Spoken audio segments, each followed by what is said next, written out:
despite the initial expectations, which were unfounded in my view, and we can discuss this, because of the great interest of the German public opinion in issues of the environment, which does not happen in Greece. And of course, we have seen the losses in TDU, and we have seen a loss in AfD, and also the loss of Die Linke.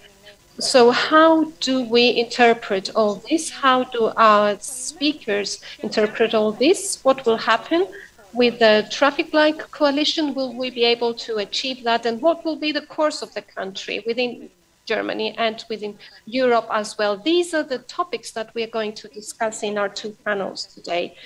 And in order to have an interaction and food for thought, the public can actually take part in an online poll and raise questions. And of course, you can express your views anonymously to the questions raised. You may ask questions to the speakers also in writing through the chat box, and I will convey the questions during the roundtable discussion. I will now give the floor to Mr. Michalis, who is head of the Heinrich Böll Stiftung office in Thessaloniki, and then to Mr. Ioannis Papadopoulos, Associate Professor at the Department of International and European Studies at the Director of the Center for Research on Democracy and Law. Thank you for the coordination. I would like to welcome you on behalf of the Heinrich Böll Stiftung office in Thessaloniki. I would like to thank all the speakers that are taking part for the valuable contribution. And I would also like to thank our distinguished guests. It's a great honor and pleasure for us to have the Consul of Germany, who will also contribute to our roundtable discussion at the end. I think that this is a very interesting debate because it comes at a time when we're in the middle of the exploratory talks.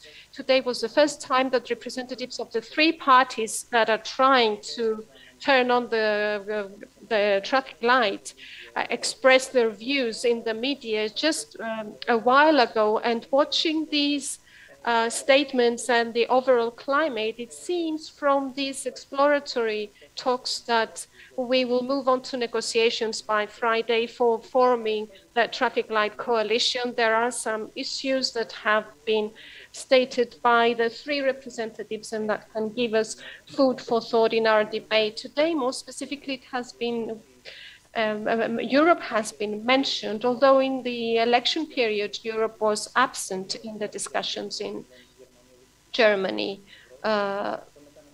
So the migration issue also came up, demographics and digitization. These are some of the issues that were clearly stated by the representatives of the three parties. And it seems that based on these issues and some more issues, by Friday we may reach the stage of negotiations. So closing this introductory statement, I would like to raise some questions for our debate. The first one is that we have a new political arena in Germany with new realities. We have a multi-party parliament, and we no longer have one leading party, as no party has reached 30%. This is a new reality, and we have a redistribution of voters with flows towards the Greens and the Liberals. Also, of course, it is the first time that the Greens have their own candidate for the chancellorship. And I would say that they have, of course, put the climate change at the focus of the agenda. And another point that is interesting for us and we would like to discuss today is the dynamics that can change at European level following the elections in Germany and possibly after the French elections that will take place in spring 22, and how this could or could not affect the expectations of Greece, for example. regarding the relations between France and Germany within Europe. Of course, we do not need to have, we shouldn't have high expectations in my view from this, but we will discuss this later on. So welcome everybody and thank you very much for your participation.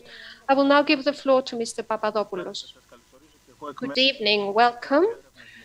On behalf of the Center for Research on Democracy and Law, which is a laboratory of the University of Macedonia, where I am an assistant professor, I'm very happy to see expert colleagues with us, as well as the General Consul of Germany in Thessaloniki with us today. So I think that this debate comes at the right time.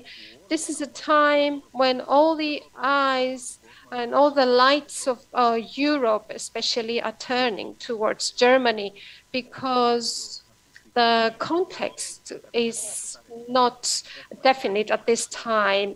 We have a landscape of multiple parties, and as Mr. Woodies has said, and I also thank him for our collaboration with our collaboration and our joint events, and this is our second joint event. We had another one on the Green Deal last June, the Green Deal after the pandemic crisis. So the landscape is quite volatile, and we will discuss what's happening. And we have a very interesting debate for everyone involved in political science, and it is the fact that right now what we see in front of our eyes is a true workshop on democracy, because in the German constitution, contrary to the Greek constitution, for example, the negotiations that take place in order to form a coalition government after an election are not predetermined by strict protocols and time limits under the guidance of a leading figure, which in most constitutions is the president of the republic. In the case of Germany, we have free negotiations between political parties, and in this landscape, we are going to have a three-party government, a coalition government, and we seem to have a lot of changes that are quite interesting, and this will take time. Of course, we are quite impatient. Everybody's impatient, because as we see things, there are three key issues in which everybody is interested. So three key themes, at least three, and I'm not referring to the internal political arena in Germany, but I'm talking about us as foreign experts and observers. So the first key issue is Europe and the future of governance in Europe, the future of this Stability and Growth Pact after the end of the suspension of 2023, from the 1st of January 2023, what will follow from that. This will be very important for political developments, especially in a country like Greece. So this is the first key issue. The second one is climate change and energy, of course, especially now in these conditions of this big crisis in energy supply that we see unfolding before our eyes, unprecedented energy crisis, and also how the formation of the government will affect policies on climate change, or the level of ambition of these policies at a time like this one, very difficult time because of the high increase in energy prices. And a key issue that concerns us a lot as Greeks is the foreign policy of Germany in our region, in the Balkans, in the Eastern Mediterranean, in conjunction with Greek and Greek-Turkish relations, which of course is of great interest for us. What will be the position or the stance of Germany? Will it differ to the positions of Chancellor Merkel in the past? Will there be a change?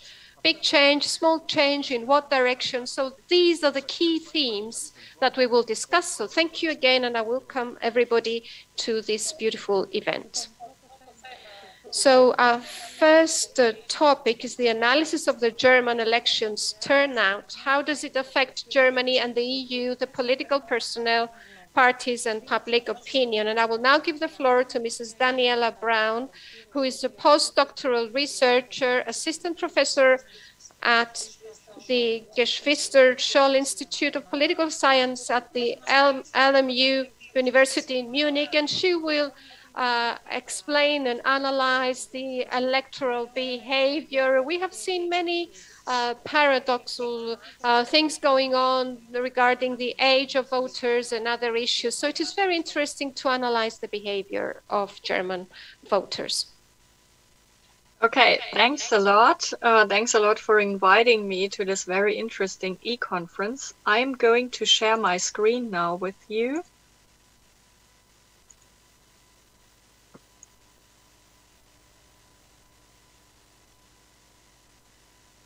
Okay, and I'm going to start now. I thought it might be interesting for you that I speak not only about the outcome of the German election, but also about what happened before in the election campaign. And therefore, I will give you now an overview on the election campaign and its key policy issues at stake. And we have just heard about 2 or 3 key policy issues at stake, and I will give you an overview on 2 of these key policy issues. So the next 10 to 15 minutes will be structured as follows. First, I will start with some theoretical considerations on the role of policy issues and elections. This will be followed by the study of these 2 key European policy issues and their role in the 2021 German election, environmental and European integration issues. And then finally, I will conclude with some remarks on how this pattern actually affects Germany and also the EU and the future of the EU. We will start now with some theoretical considerations on policy issues. Why should policy issues actually matter? This is the starting point, and this is a very interesting and also important question. I think we all agree on the fact that, at least in theory, and ideally, elections should be fought about policies and issues which are, in the very end, important for every society. However, from an empirical perspective, this rather normative claim is rather contested. So we are not sure whether policy issues are this helpful, useful, and important as we think theoretically. But I just have published, together with a colleague, Konstantin Schäfer, also from Germany, from the University of Münster. I've published together with him very recently an empirical study where we were able to show that key European policy issues indeed mattered for electoral participation in the 2019 European election. We were able to show that European citizens participate more when they attribute greater importance to key European policy issues. And we were also able to show that this mobilizing effect of personal issue importance is enhanced by the systemic salience that the respective policy issue has during the election campaign. This means that, at least for the EP elections, policy issues seemed to matter. And of course, we are now interested in how important were these policy issues in the German election campaign. And this is now our starting point for the next step, where I'm going to show you now or give you an overview on these key European policy issues in the German election. And I'm doing this by utilizing or using election posters.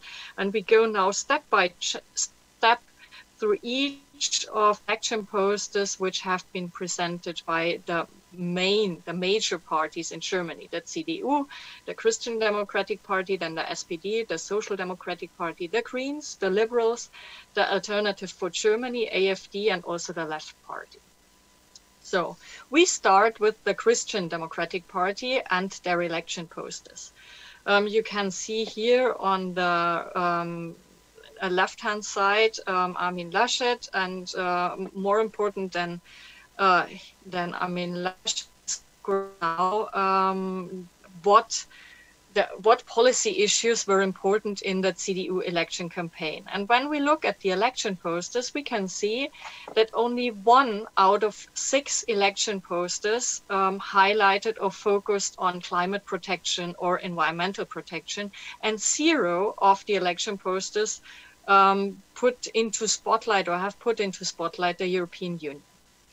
When we go on and look at the social democratic election posters, we can see that they had much more election posters. They had 16 in some, but only 2 out of these 16 highlighted the environmental protection issues, and 0 of them highlighted European Union or European integration issues.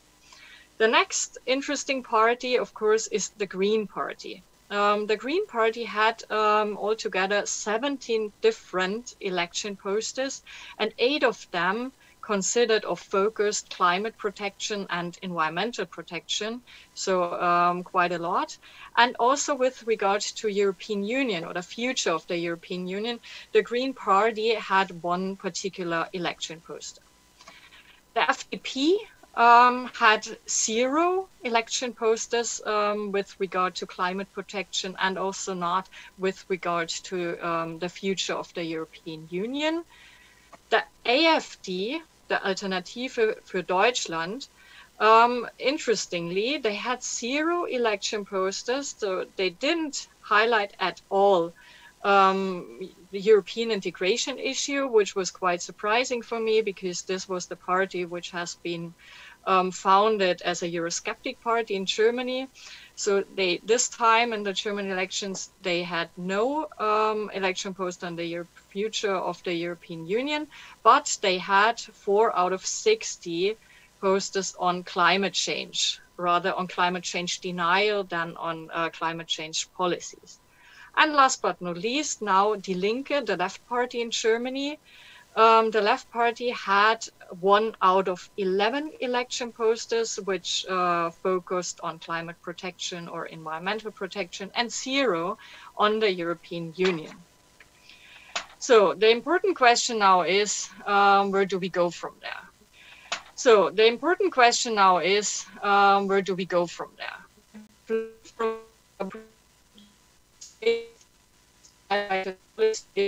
Election not because of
intentions, or we might call it parties' popularity over the election year, and try to understand why they change the way they do. My last empirical piece is a plot on the evolution of competence attributions to lead candidates. Lead candidates is my humble English interpretation of Kanzlerkandidaten. And then I conclude, but very, how should I say, generally, with some statements on likely policy consequences. Let's have a look. Here comes the classroom. At the very end is what we are trying to explain on the right-hand side, which is the voting decisions.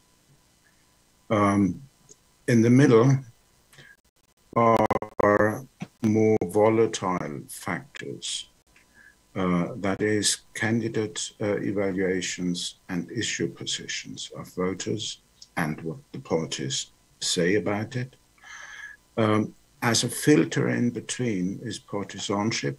The Americans call it party identification, which is defined by social structure, whether you are a blue-collar worker's son or not, and by social political experience, that is what your parents voted for and how they have seen the world. So this together defines, and not only one, but this all together defines the voting position, decision. And if we want to kind of accurately understand what's going on, we need to have all these factors, not just one. Okay. What do we know about these factors? Let me go back. These things have been, the importance of social structure has been declining from the 60s, 70s onwards. And the relevant literature here talks about processes of de-alignment on the one hand, if it comes to voters, and of a new type of political parties, which is called catch-all party, not anymore concentrated on a small segment of the electorate, but trying to catch them all. Partisanship is also said to be in decline. That's the feeling of support for or closeness to one of the political parties. Candidates and issues are perhaps increasing in importance. Candidates, I would assume, issues depends on how we look at them. Now, this is the grand picture, right? What I'm going to do is show you the evaluation of vote intentions and show you the evaluation of competence attributions for the candidates. Okay, here comes a picture. What is this? This is, and this was in, and Xenia, you should have seen that if you have been in Germany. This was in every major newspaper every week, redrawn these lines.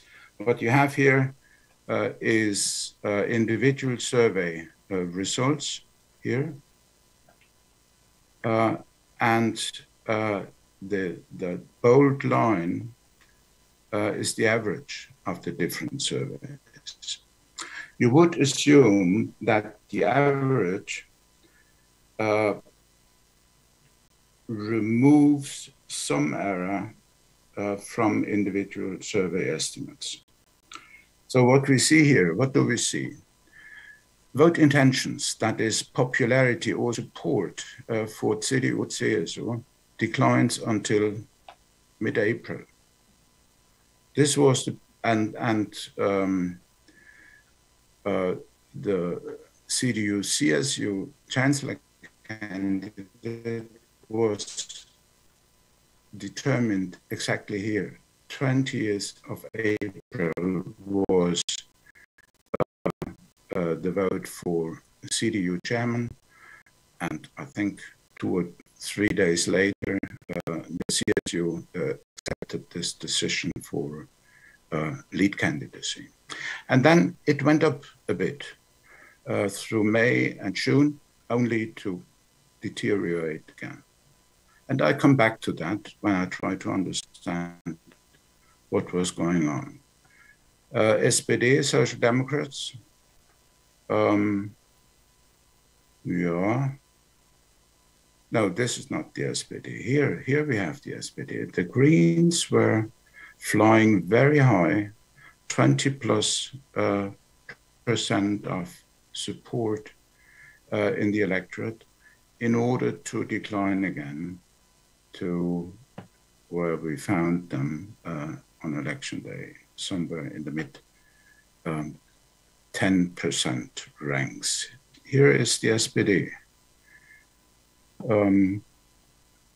kind of bumpy, not very well doing, and then slowly but steadily increasing until the hot phase of the campaign, when the increase turned to become incrementally, not incrementally, exponentially. Other trends are there, and we could talk about them. The liberals grew from low numbers until May, June, when the campaign became more intense in order to stay there steadily, and so on.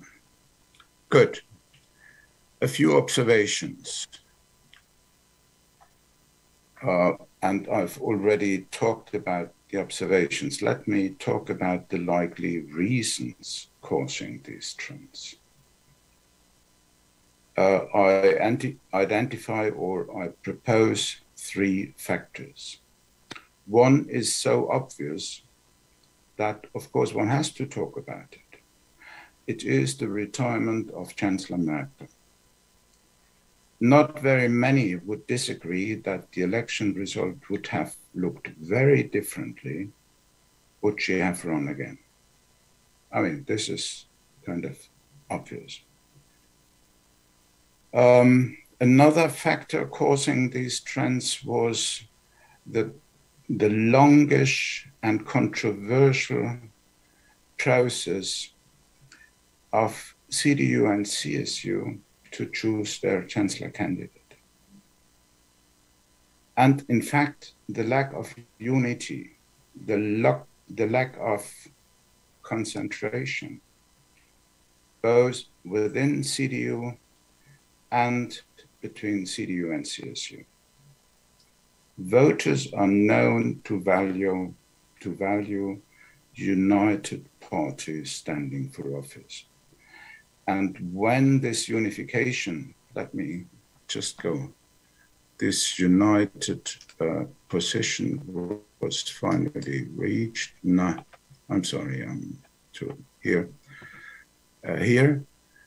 When they finally agreed on their candidate, it went up a bit, but only to come down again in the hot phase of the campaign. And I'm going to talk about this hot phase. During the last 10 weeks or so before the election, voters seem to have valued a competence advantage of the vice chancellor of the outgoing government. That was the SPD lead candidate, Olaf Scholz. The so-called Trielle, that's a strange word, even in Germany. These are TV debates of the three altogether, of the three lead candidates, might have contributed to that competence attribution to Scholz. Now, here you go. Als Bundeskanzlerin ist geeignet. Suitable for Chancellor. And these are proportions of yes answers in all interview in the population. I mean, what we see here is a decline of the CDU candidate, competence attributions, almost parallel to the decline of vote intentions during that time. And we see the same kind of exponential increase in competence attributions to Scholz.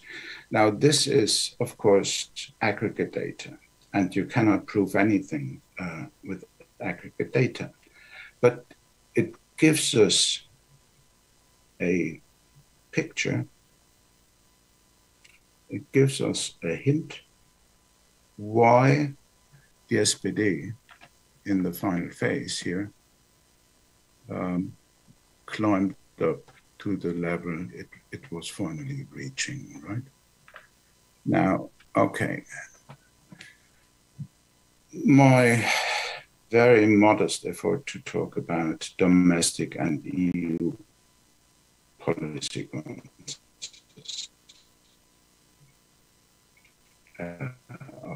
this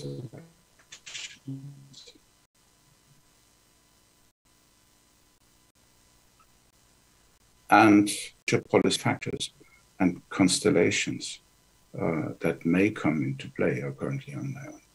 This is all the more true in the multi-level system of governance of the European Union, where not one government, let alone one party, can pursue its own course, but needs to look for allies and cooperation. Now, with this preface, I say also, nobody will be surprised about this, I say that much will depend on the outcome of the coalition formation. Let me just recall here that we have just two likely coalition patterns. There is obviously a third one, which is a continuation of the Grand Coalition under different signs, under the leadership of Scholz. Nobody talks about this. Nobody wants to think about it, I have the impression.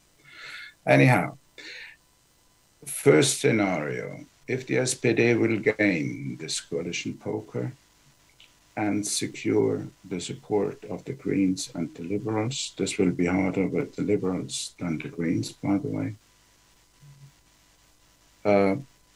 The German course in EU policy making will become more solidary.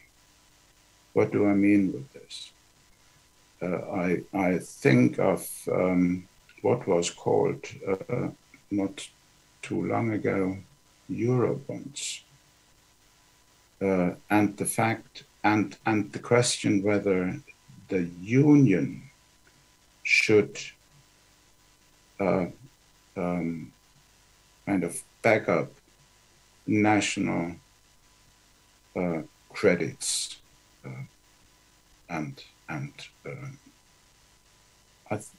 this always has been seen more positive in the SPD and certainly also with the Greens than in the previous Grand Coalition. If, by contrast, the CDU-CSU will prevail, which nobody seems to believe, today I've seen the youngest polling results, freshest polls, show the CDU-CSU together, countrywide, below 20% of potential support in the electorate.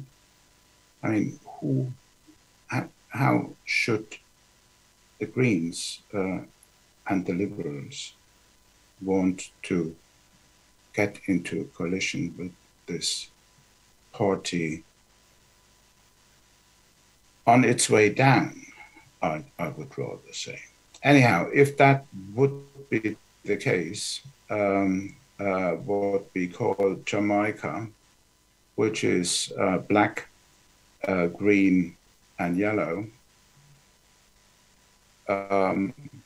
we would see on the domestic political ground a stronger focus on free market policies, perhaps a significant cut in taxes,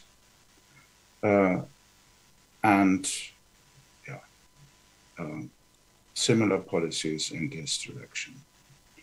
Also, what I identify as a EU political consequence would certainly be absent with the CDU-CSU as the leading party. And as we know, in both likely scenarios, the Greens will have to play an important role. And this will add, both in the country and on the EU level, a stronger environmental focus on policy making. That was it. I have, this is my... Herman, θα πρέπει να σε διακόψω εδώ γιατί έχεις υπερβεί λίγο το χρόνο σου. I have to interrupt you, Herman, sorry, because you have exceeded your time. I have to assume the role of the moderator. It was very interesting, everything you mentioned today. I was impressed from what you said that German elections are now person-centered. We've seen this train of horror that parties started and ended on a very different position. We've seen these turning points, the wrong laugh of Laschet that cost a lot to this party. It was a very personal moment that was captured by the media. And of course, the Green candidate, which was a very popular candidate at the beginning, but then many scandals regarding her name were revealed. So Annalena Baerbock was not that popular at the end of the day. I think it was a very interesting presentation. And I was also impressed because it's something that Vasiliki Georgiadou does. Herman also talks about the Jamaica Coalition still. Now we will proceed to Mrs. Georgiadou. She's a professor of politics and political sociology at the Pandion University of Athens. Do you believe that the Jamaica Coalition still stands a chance? Thank you, Ksenia, for the question. Thank you for the invitation. I would like to thank the Heinrich-Bell Stiftung, Mr. Woodis, and of course the Center for Research on Democracy and Law, my colleague, Mr. Papadopoulos. Thank you. And also thank you to Mr. Hadjivangelis, my dear friend and colleague. So I tend to be less optimistic compared to the first speaker, Daniela, but I would like to thank Mr. Schmidt because due to his huge experience, he has also reminded us of the other scenarios. So coming back to the question of Ksenia and changing the structure of my presentation, I would say that I will have a mixed type of presentations. I have notes and a small PowerPoint as well. So I will start with my notes.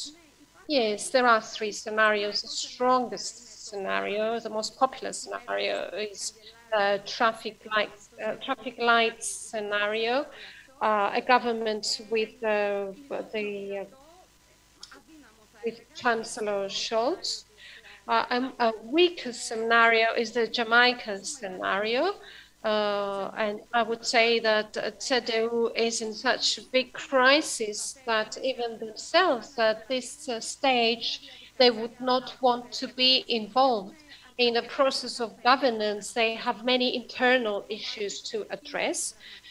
And I would say that the process of change of leadership has already, of course, begun. So, but let's wait and see what happens, because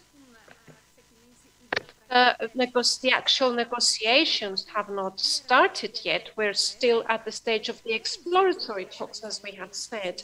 So we never know how things will continue. So let's also keep the third scenario of the Grand Coalition, which of course is the least preferred scenario by German voters, even less than the Jamaica prospect, I would say. And amongst the voters, I would say that the majority of voters, about 2/3, would be in favor of traffic light coalition. And amongst all the parties, this alternative, this scenario appears to be the most prevalent and the strongest one. But the first night of the elections, Kretschmann, the Green Prime Minister of Baden-Württemberg, in one of the strongest candidates and a very successful politician, of course, he said that both scenarios, the traffic light scenario and the Jamaica scenario, are equally important and can work equally well. So in Germany, at the level of the states, of course, both scenarios have been tried and tested. And in Schleswig-Holstein, there is Jamaica. And in Rhineland-Palatinate, there is a traffic light coalition. And therefore, we need to keep all these scenarios in mind as they are still open, at least traffic light and Jamaica. And let's think, what are the advantages and what are the difficulties that each of these scenarios would actually create? It is clear that the traffic light scenario is characterized by more convergence amongst the parties. And I think it's clear that the Greens, in their majority, I would say that they are in favor of a government with SPD. Such a government is favored by the Greens, as I said, and SPD, of course, that wants to rule with these two parties.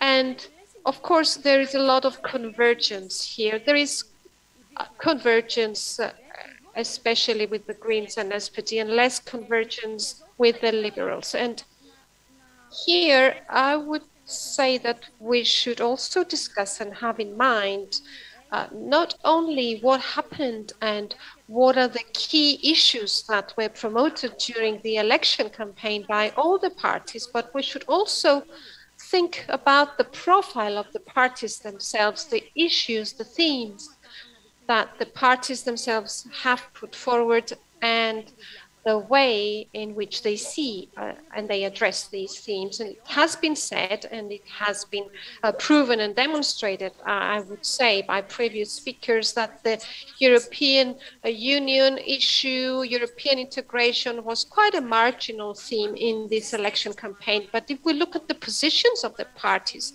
of all the parties that are potential partners in a government coalition, all parties are in favor of European integration, although there are differences there as well. Of course, the liberals would want a decentralized federalist Europe. The Greens would like this federalism to have a more compact nature, a European federalist state, I would say. But as regards Europe, let's say that there is a common denominator. And these are issues that have come out during the campaign. There is also a common denominator regarding the willingness of the parties that will take part in the government to modernize the German economy. I think that this has been a recurrent issue during the election period, and also the issue of modernizing public administration. And it has been said at the beginning as well, it has been mentioned, digitization, because Germany is lagging behind, and it is really a big question how such a big country, such a big economy is lagging behind in digitization. So these are the common themes, and these are the basis, I would say, for the parties to discuss and work and govern together under the traffic light coalition. But there are, of course, differences as well. And at the end of the day, these differences may pose difficulties that could delay or prevent the formation of a government. The Greens and SPD, of course, want more social policy, and this means tax increases. And I think there is a talk about taxing wealth, and of course there is the other party that is against any tax increase. So this will make negotiations between them difficult, and let's see if they can reach an agreement. Another thorny issue that was mentioned at the beginning by Mr. Papadopoulos as well, regarding the Stability and Growth Pact on the internal front as well. This is an issue that concerns borrowing, the debt breaks, as we call them, and they want to relax, both SPD and the Greens want to relax these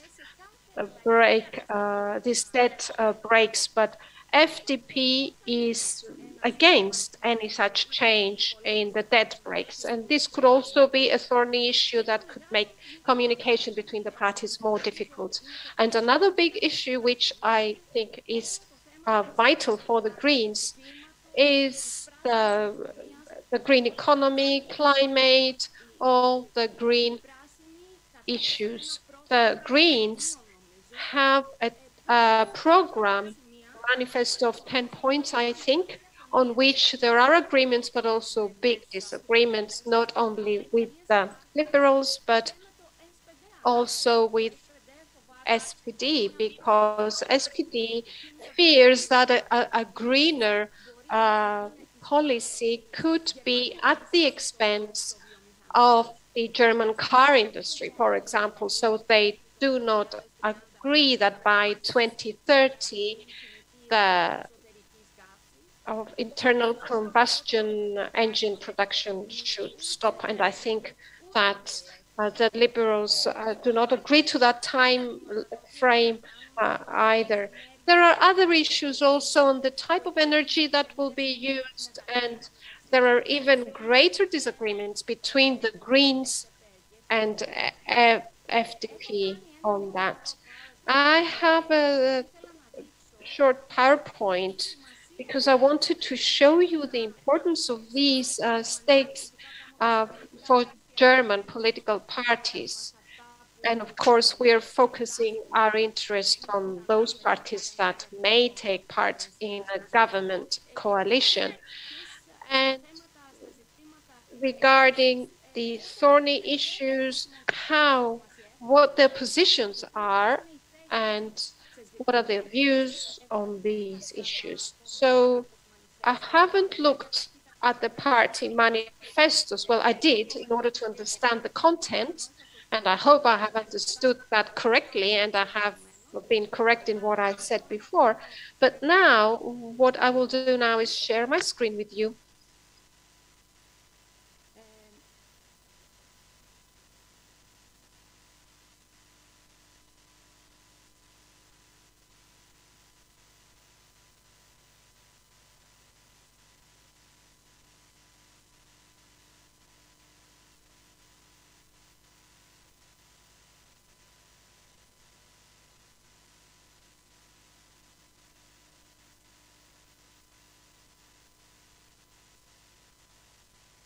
But I wanted to show you this where I used the data from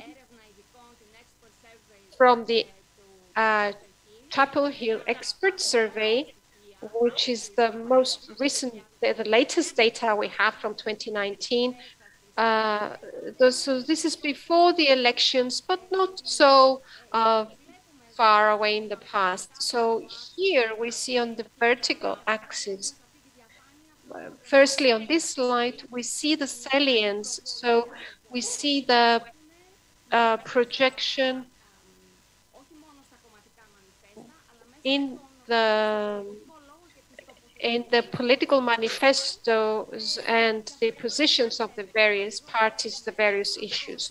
And here we see, for example, European integration. This is an axis from 0 to 10, where 0 means that for this party, this is not important, and 10 means that it's very important. And that's on the horizontal axis. And on the vertical axis, we see the salience of environmental sustainability.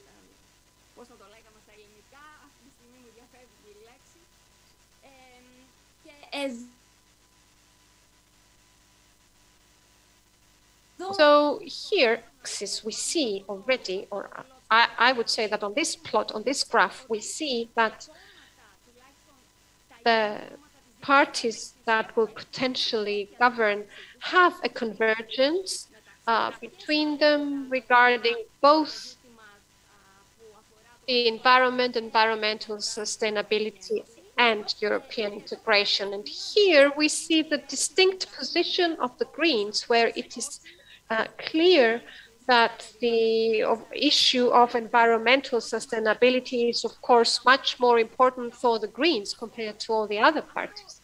And this, of course, says something about the profile of the parties and what kind of compromises these parties can reach in view of the process of the exploratory talks and the resulting negotiations.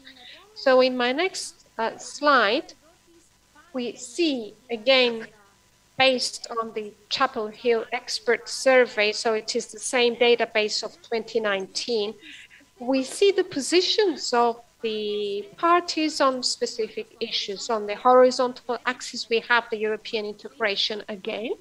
And here I want to say, I'll repeat it, that in the election campaign, this may not have been very important, but as Daniela said, after that, it became one of the key issues of the debate. And we know that the expectations of the entire European Union from Germany are indeed great regarding European integration, unification, or even enlargement. And here, again, we don't see huge differences between the parties. Of course, the Greens, there is a small difference here, but I would say they are a bit more in favor of European integration compared to the other parties. And you see FDP here, which is less inclined to that. But despite this, we see a matching, I would say. But this is quite different if we look at the vertical axis, where again, on a scale of 0 to 10, we see the positions of the parties on the issue which matches environmental protection with the cost of economic growth. And here we see that the Greens strongly support environmental protection, even at the cost of economic growth, compared to FDP, for example, which is quite high at 7.5 on this scale, which is precisely at the opposite. So it goes in the opposite direction of supporting environmental protection if this is going to have a cost on economic growth. I'm going to interrupt you because unfortunately we don't have any more time for this presentation. Yes, I wanted to conclude on this. This is the less optimistic scenario compared to what Daniela has shown. So we could have difficulties because of the embedded positions of the parties on stakes that have to do with their own nature and character, because these are the key characteristics of the specific parties. And you see that differences which may block or create difficulties in these negotiations, in these scenarios, as we may imagine them. So I would like to thank you and apologize for taking a bit more time. So we have been very optimistic at the beginning. We're now a bit less optimistic. And I think Vasiliki is right in the sense that Olaf Scholz, of course, was the Minister of Finance in the outgoing government. And I would say that the recovery plan is greatly responsible for his presence. I don't know if somebody else was there, somebody who was in favor of austerity, if we would have such a big package for recovery that, of course, impacts Greece as well, but also other issues like the freezing of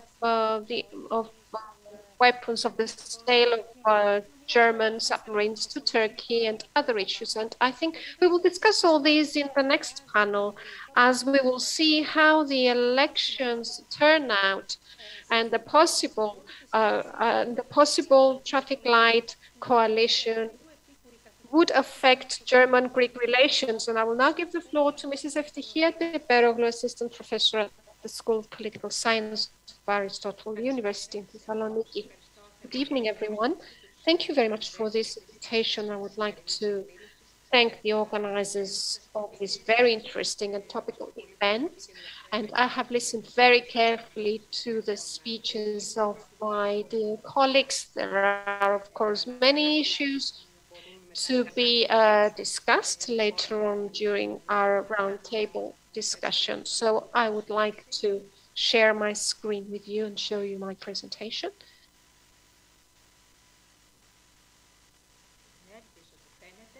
I hope you can see it. So my topic has to do with an overview of the election results, and this will also give food for thought during our debate later, and I will also analyze the vote based on some demographic data and socio-demographic characteristics, which I think is very important in view of all the negotiations taking place. And I will conclude with a first finding, a first approach, I would say, to the ideological space on the part of the voters, and this also in view of the negotiations and these scenarios on the alliances that have been analyzed by Mr. Schmidt and by Mrs. Georgiadou. So we're going to see where the voters of these parties stand as their parties are negotiating. So regarding the data I am using, the sources, of course, are limited. We don't have big post-election surveys yet, and of course Germany is very well known for such big surveys, and we are expecting still to get those to get that data.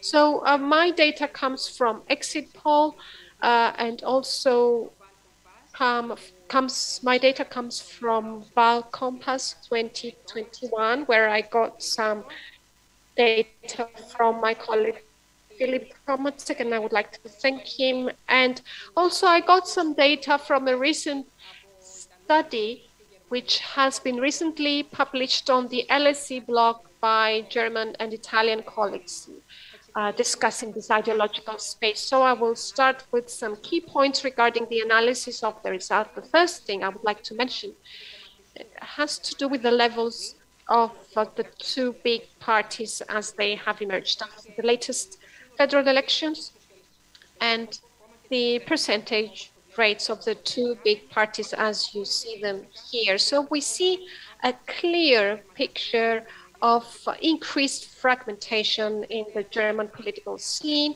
Of course, there is a new structure with a competition within the parties with Greens and FDP.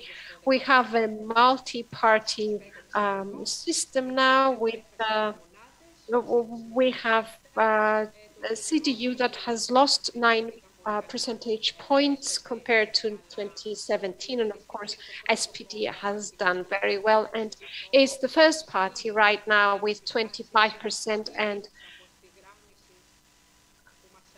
this of course strengthens the trends of the alignment that has been analyzed earlier by Mr. Schmidt, and we can further discuss this later on in our debate.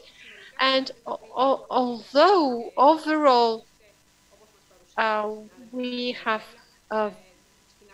very good results on the part of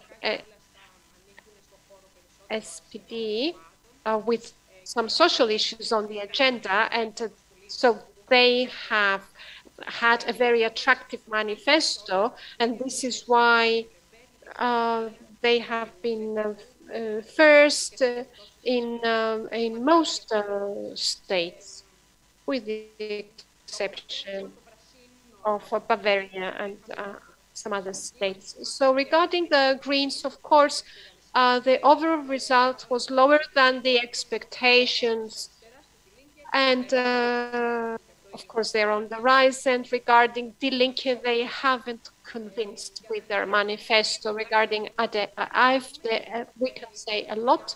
Here there is a clear drifting to the right, and at the beginning, and it seems that this is emerging as an ethno-racial party more and more in specific geographic territories within the country. And of course, this runs in parallel with a trend that we see not only in Germany, but also in many other countries, and also in Greece, which has to do with the very low rates of partisanship. And this is a study from a German colleague. You see the party identification rates in West and East Germany, and you see this declining trend. Oh, you see the de-alignment and the fall of the bi-party system in Germany. So now we will look at some aspects of the election results.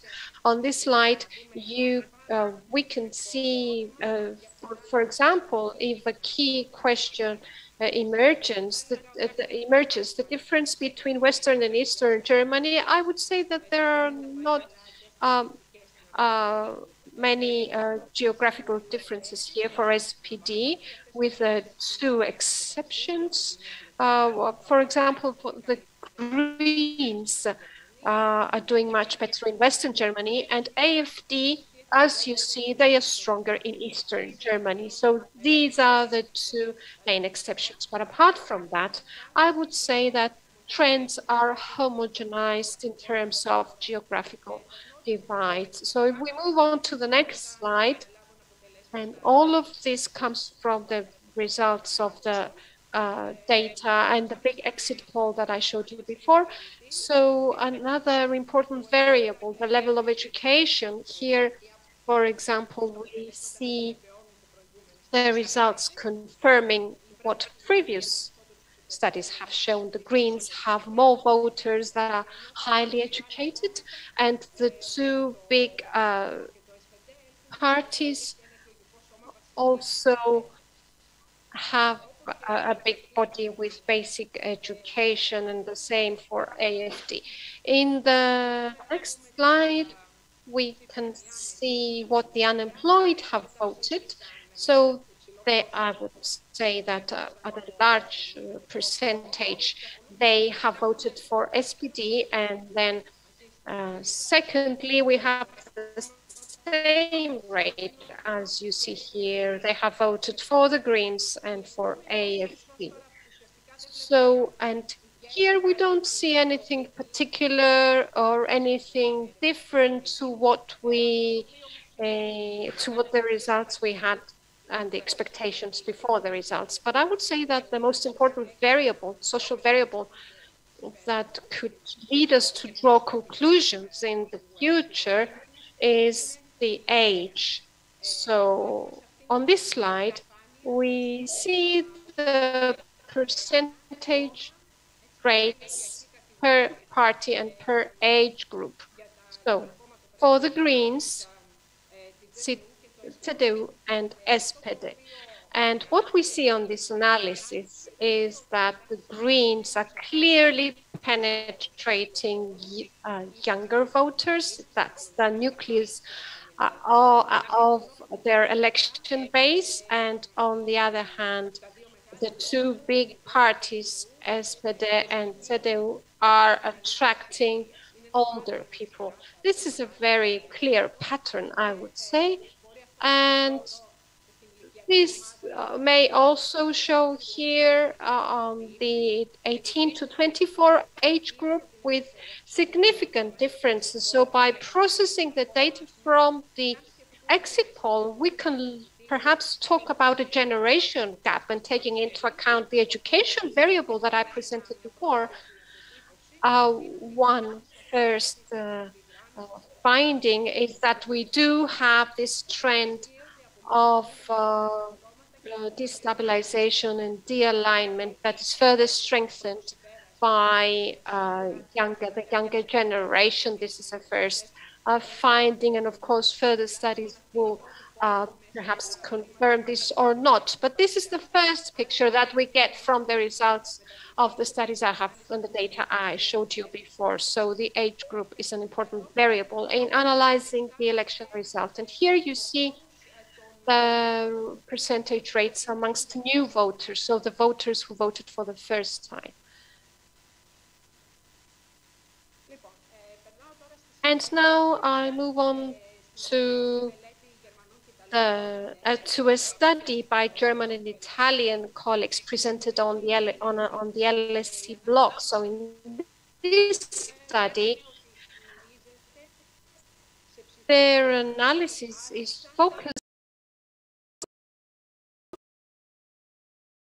compared to 2017. So they have not studied the entire electorates of each party, but they have analyzed and studied those voters that voted differently to 2017. And they have studied a series of issues, and we see the impact here of the election campaign on the key issues that have been analyzed by Daniela, who said that some of them were missing. For example, European issues, green growth issues. And this study shows that the greatest, the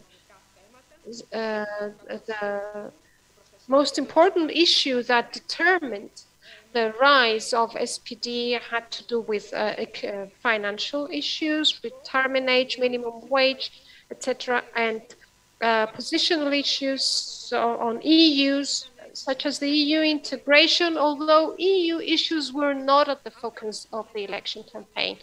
Now, that was for SPD. For CDU, we see that Here there was a focus on social justice, on decreasing unemployment, and also cultural issues, cultural and political competition.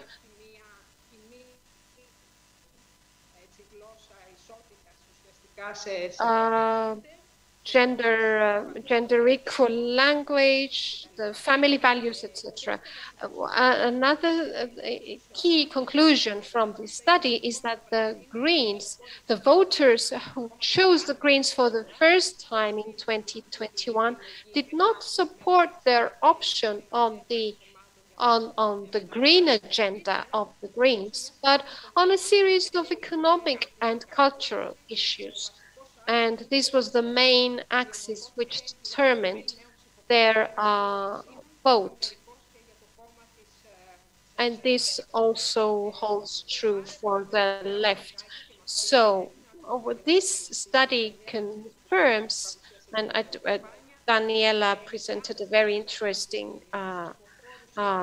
in a very interesting way, the election campaign. So this confirms the key issues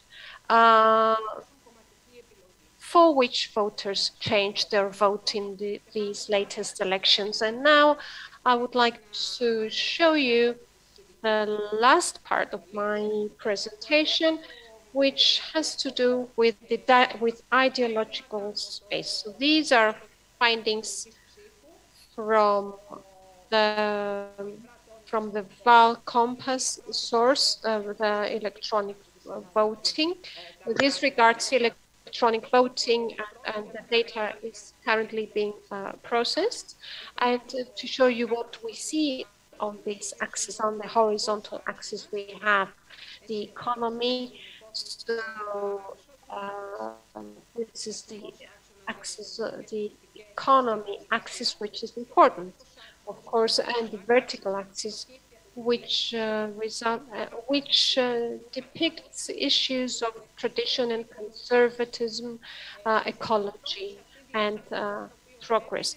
So on this first slide, what we see, and this is how we decided to present it, this is based also on the scenarios for the potential coalition that will be formed. So here we see the voters of a traffic light coalition, if this is the coalition that we're going to have in the end. So you see the three parties, the FDP, the Greens, and SPD, and we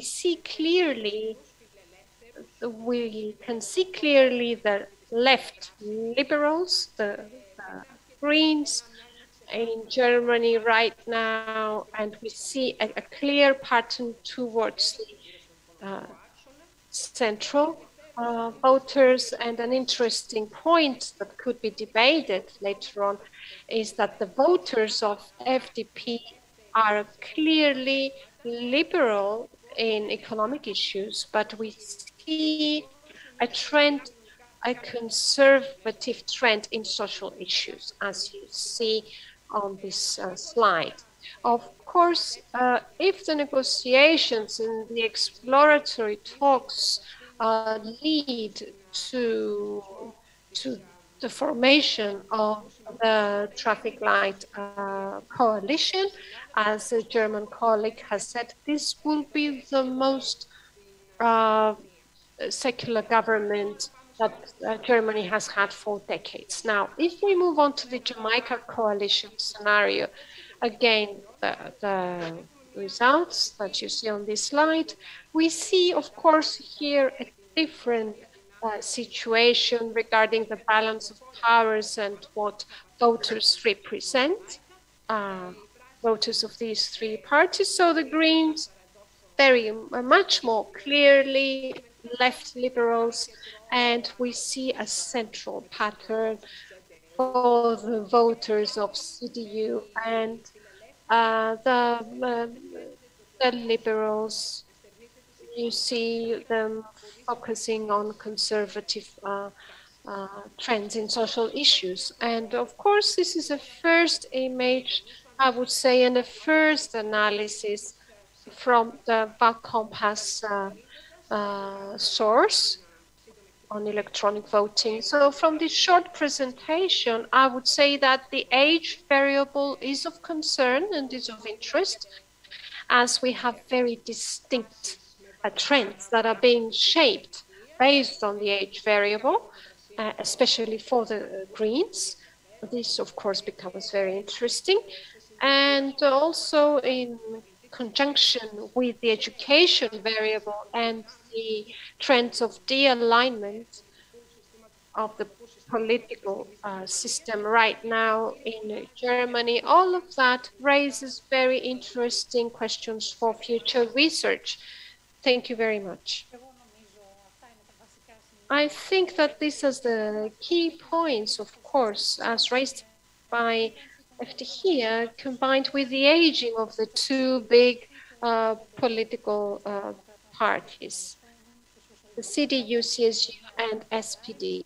So we see a collapse, I would say, and an aging of these two parties. And on the other hand, we have a very dynamic couple, the Greens and the Liberals, I would say, because they have also attracted a lot of young people of a high educational standard. So we now move on to Mr. Theodoros Hadjipantelis, Professor of Applied Statistics, Director of the Laboratory of Applied Policy Research at Aristotle University of Thessaloniki.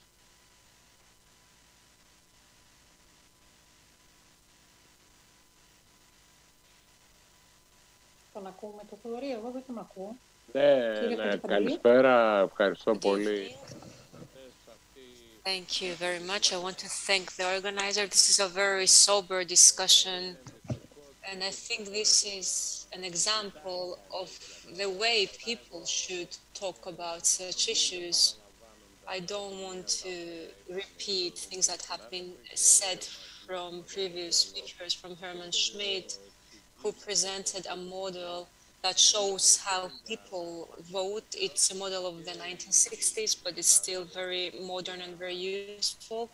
Also, my colleague Eftichia Tepeloglu has talked about vote characteristics and the analysis through the oval vote. So I will just limit myself on analyzing the turnout of German federal elections based on the results. So I will not talk about polls. We have 16 federal states in Germany with different political, electoral, and social composition. We already see a picture here. You see this yellowish color is East Germany. So from DDR, we have Berlin in the middle, and on the left, we see this purplish color, the previous Western Germany. Now we have a country with 16 federal states, and this is very interesting to see the political system of Germany. We have this federal political system, so we have a multi-level governance. The next picture depicts a very simple thing, is that we have two poles, two geographical poles. We see in red color the territory where SPD is leading. With black we see CDU and CSU, and the yellow color, the blue color depicts AfD, the Alternative for Germany. So we see these two polars in a geographical sense. But let's see some numbers, some figures. In these 16 federal states, the results in general do not show a great difference.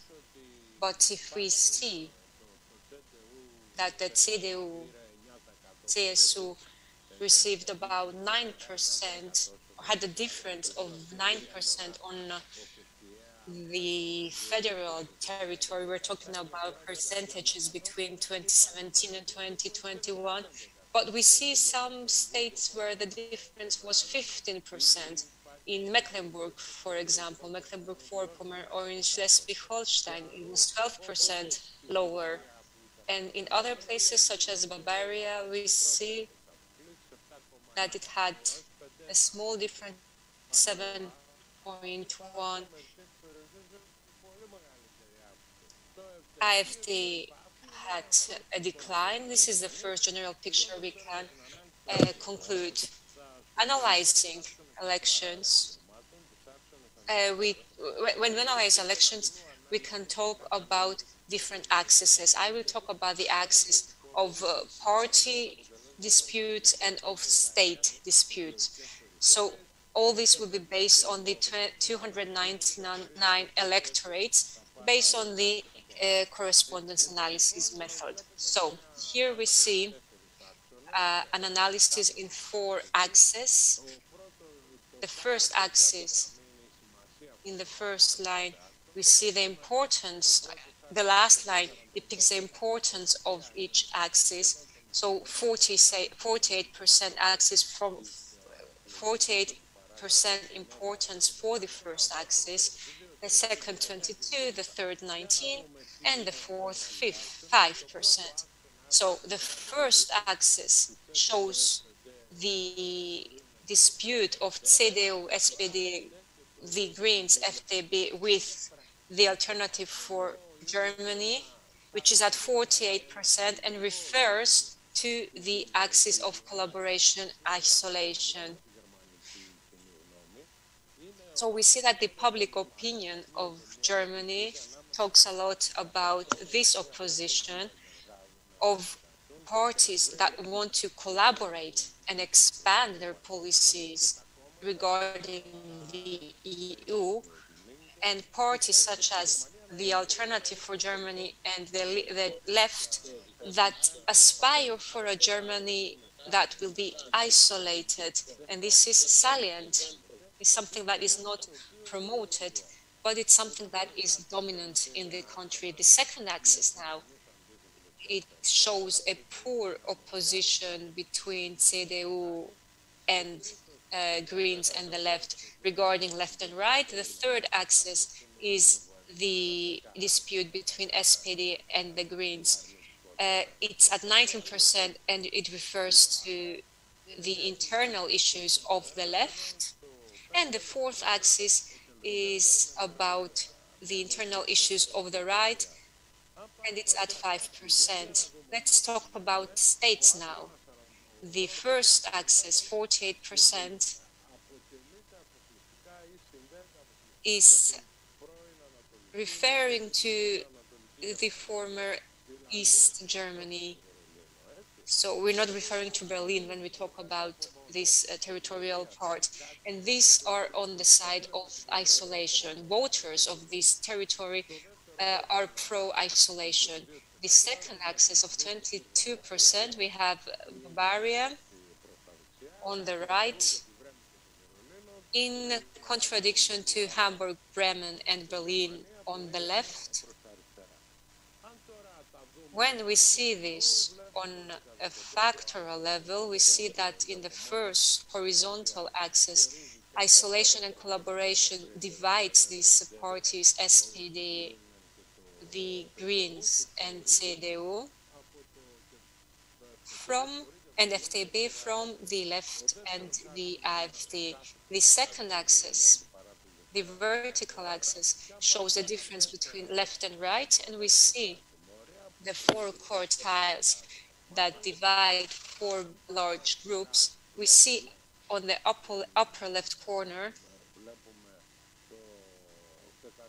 the quartile talking about East Germany and the left. We see the codes of each state, and here we see with the triangle the code for each party. On the left lower part of Saxony, we see AfD, so the Alternative for Germany. On the right upper corner, we see Hamburg, Bremen, Lower Saxony, North Rhine-Westphalen. And on the bottom right corner, we see Baden-Württemberg and Bayern and Bavaria.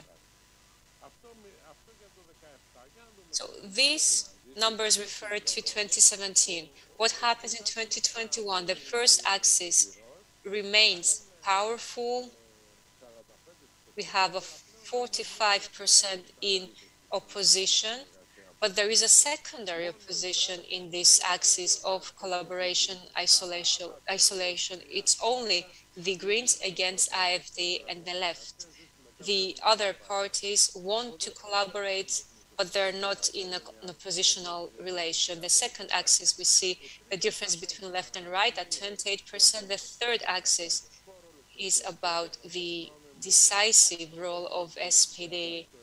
And I think this shows us why the SPD was able to reveal its powers again and to come to this beneficial position. And the fourth axis is the secondary opposition in the internal affairs of the right.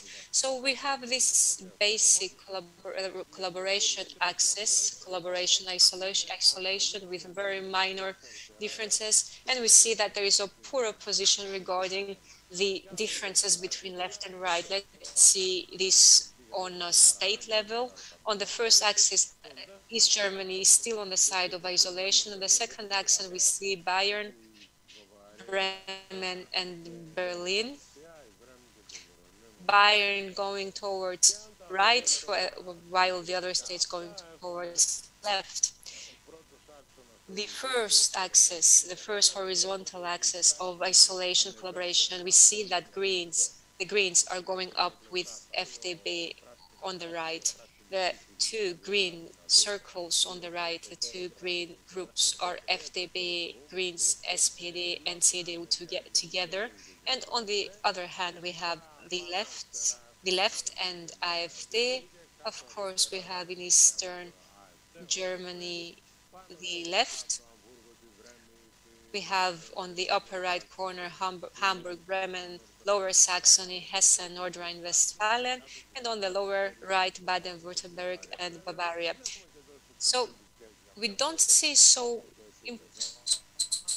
big differences, not any important differences. If you want to see how states express our opinions, we could do that in a very analytical way, but we don't have time to go deep into this matter.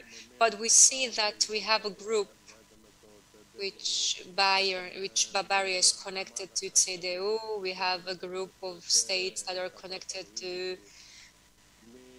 SPD, another group that goes with CDU, and the last one that has 593 on the first line is East Germany, the so-called East Germany, which are parties connected to AfD or the left. So let's see what happened between 2017 2021.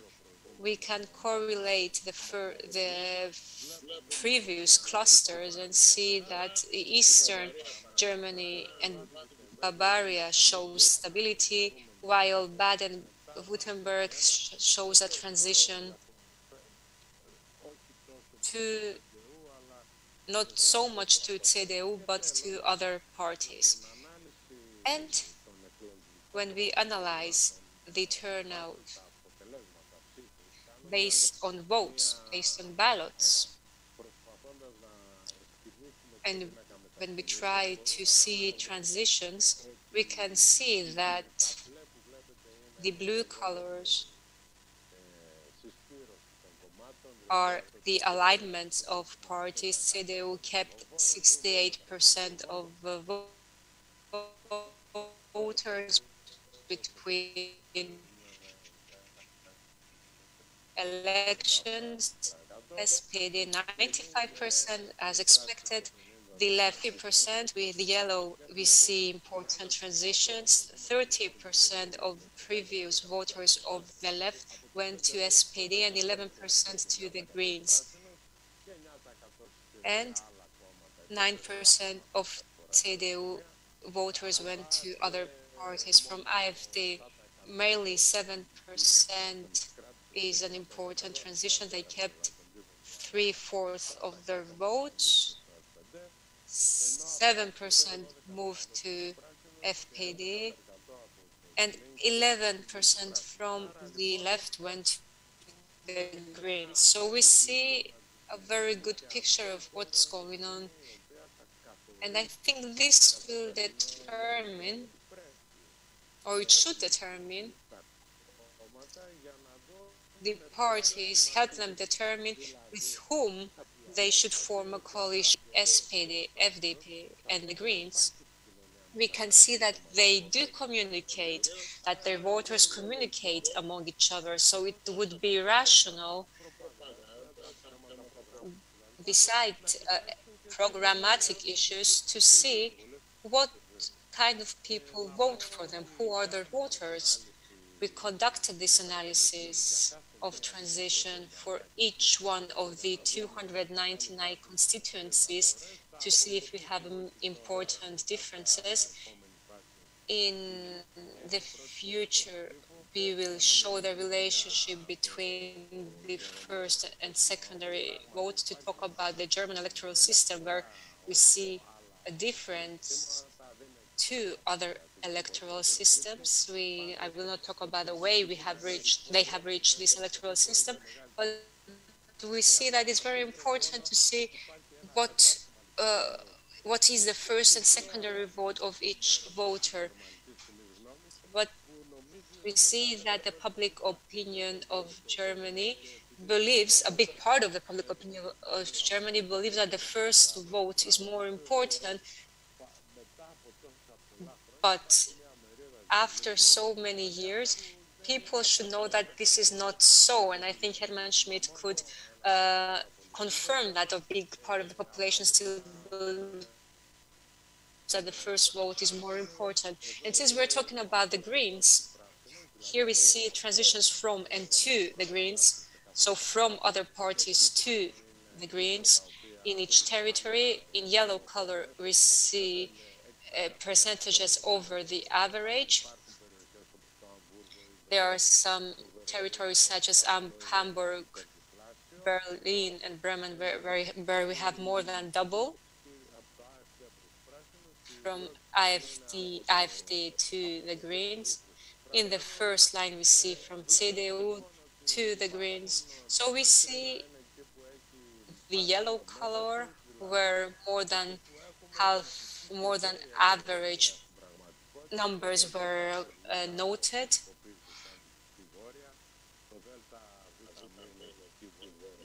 Where Delta and Vita, these letters show west and north.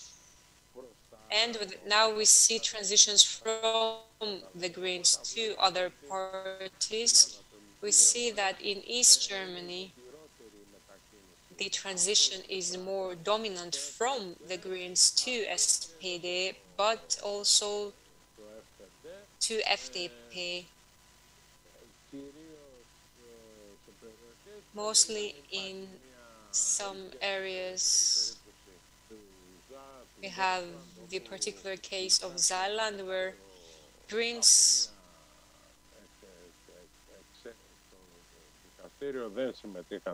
did not participate in the elections.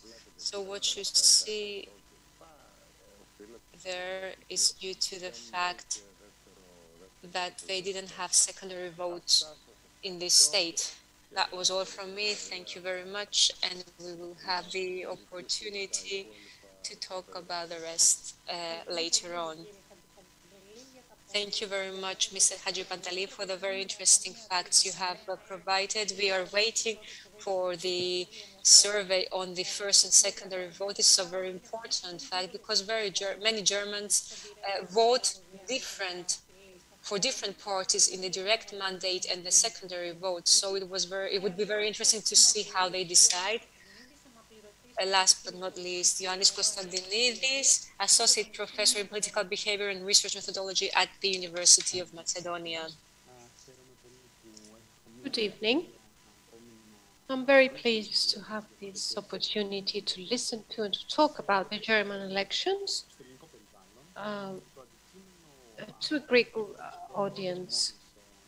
So the way the German elections are being discussed in Greece is the topic of my presentation that I would like to share with you right now.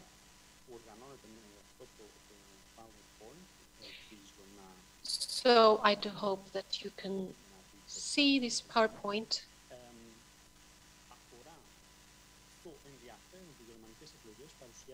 So I will talk about the interest of the German elections as an election result and as a post-election result.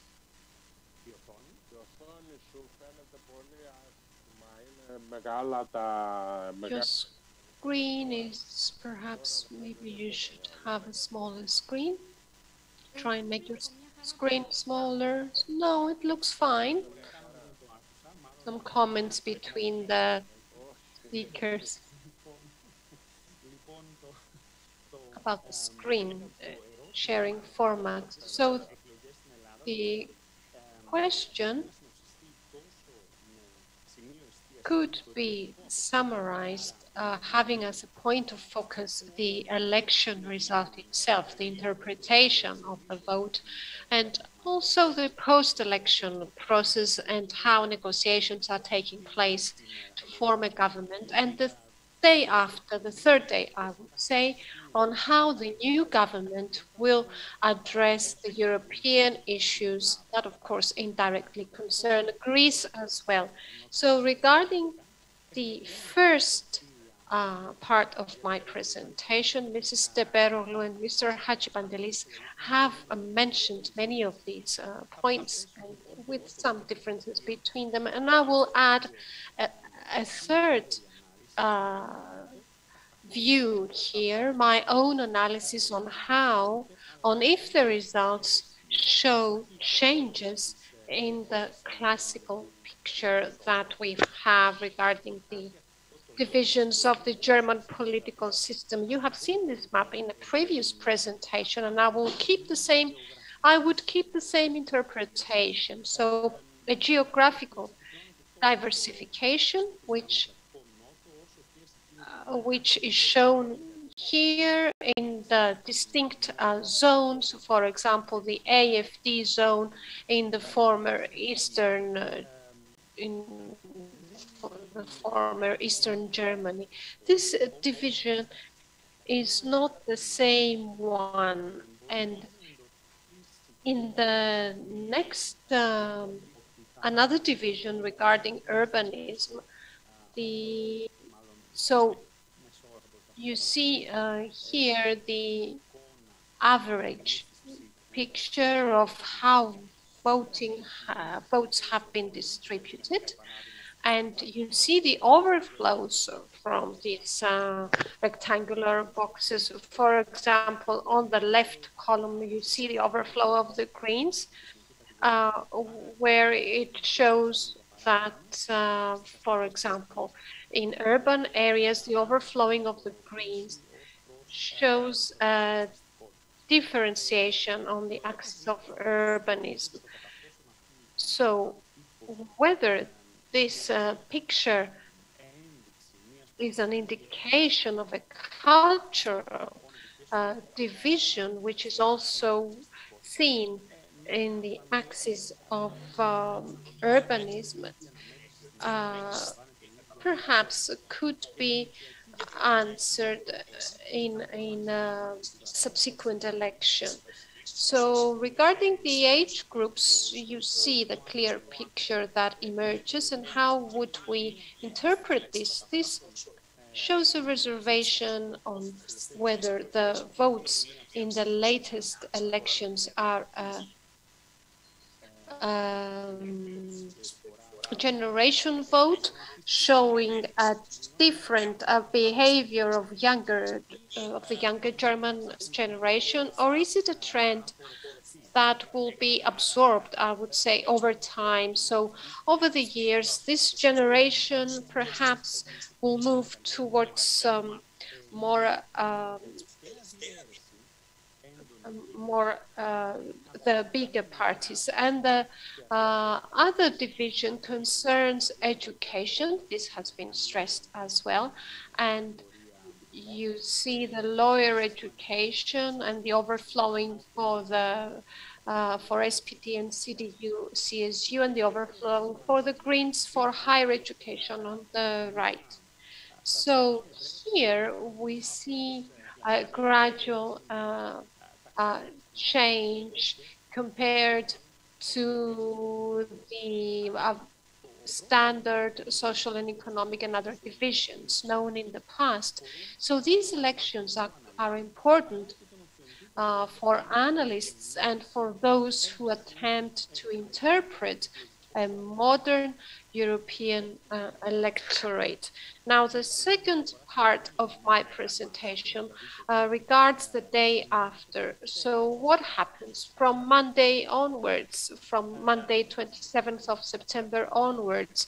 In my view, this can be shaped in a different model of governance. So Germany is the country of an imposed consensus that is imposed by the institutions, as an institutional matter. So the architecture of the system and the choices made by the society itself show this institutionally established imposed consensus. So the tools of this architecture of the system are the election system itself, the existence of two legislative bodies, the direct election of local parliaments and governments, the federal structure, the vote of confidence, so the obligation to alternate, to change a government only when the replacement is ready. So all of this points to the institutionally established imposed consensus.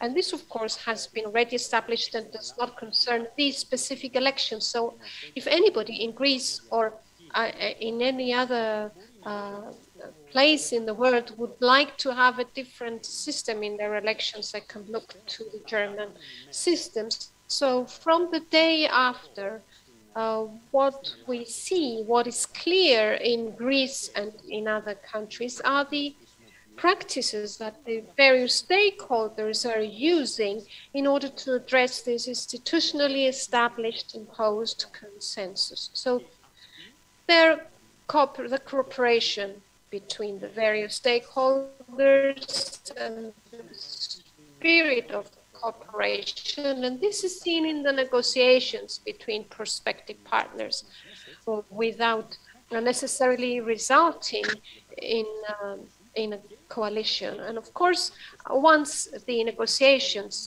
bear fruit, we will have the binding text to implement the policies, and we will have the ethical, the moral legitimacy of the compromises.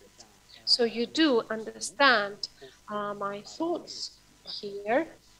Similar practices, either regarding the binding text or the legitimacy of the compromises, are not seen in the case of Greece, for example, or in other countries as well.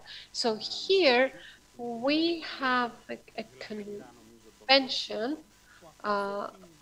on the next day after the elections that has to do with the negotiations to lead to the institutionally established consensus imposed by the system, as I have told you before. So the result of this election, because of the greater fragmentation and the minor differences between the power of each party and the various options for forming governments, all of this show that there is a different model of governance, and I wouldn't like to oversimplify that. It is something much more than a cooperation and collaboration, and this is, of course, shown in what I have described in this slide. Of course, the German elections are also important to Greeks or others because of what they will bring about after the formation of the government, when Germany will be ready to lead in Europe after forming a government. So, are we going to have changes in the course of Europe?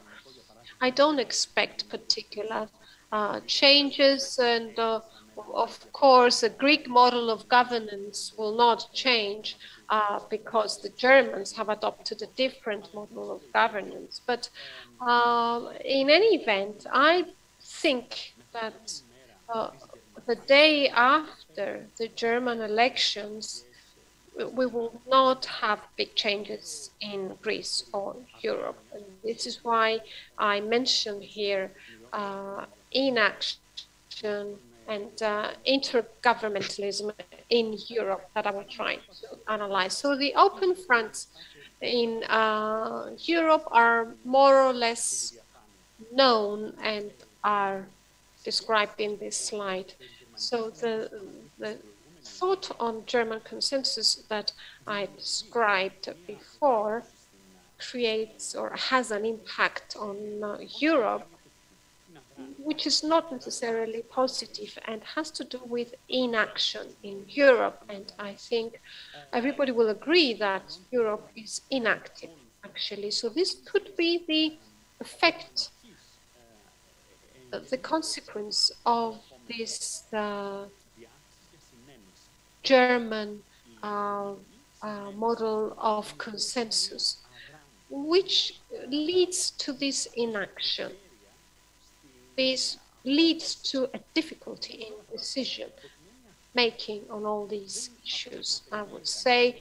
So we shouldn't expect, although we may think that the end of Merkel will bring about a difference and a change, we shouldn't really expect a big change. Inaction derives from the institutionally established consensus that I mentioned before, and the acceptance of compromise, I would say, as the final outcome of the negotiation.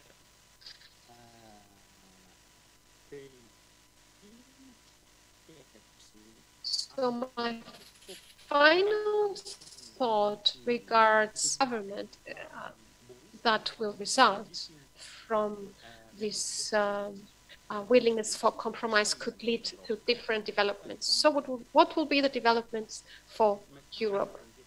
This would be a transition from intergovernmentalism to conservative structures. So this transition, as we see here on this slide and on this photo, is not desirable. So my thought is that the German supremacy is preserving this intergovernmentalism. So in this context, we will continue to work in this direction in resolving European issues, because Germany insists, and rightly so, for itself and for its system on finding and reaching a consensus.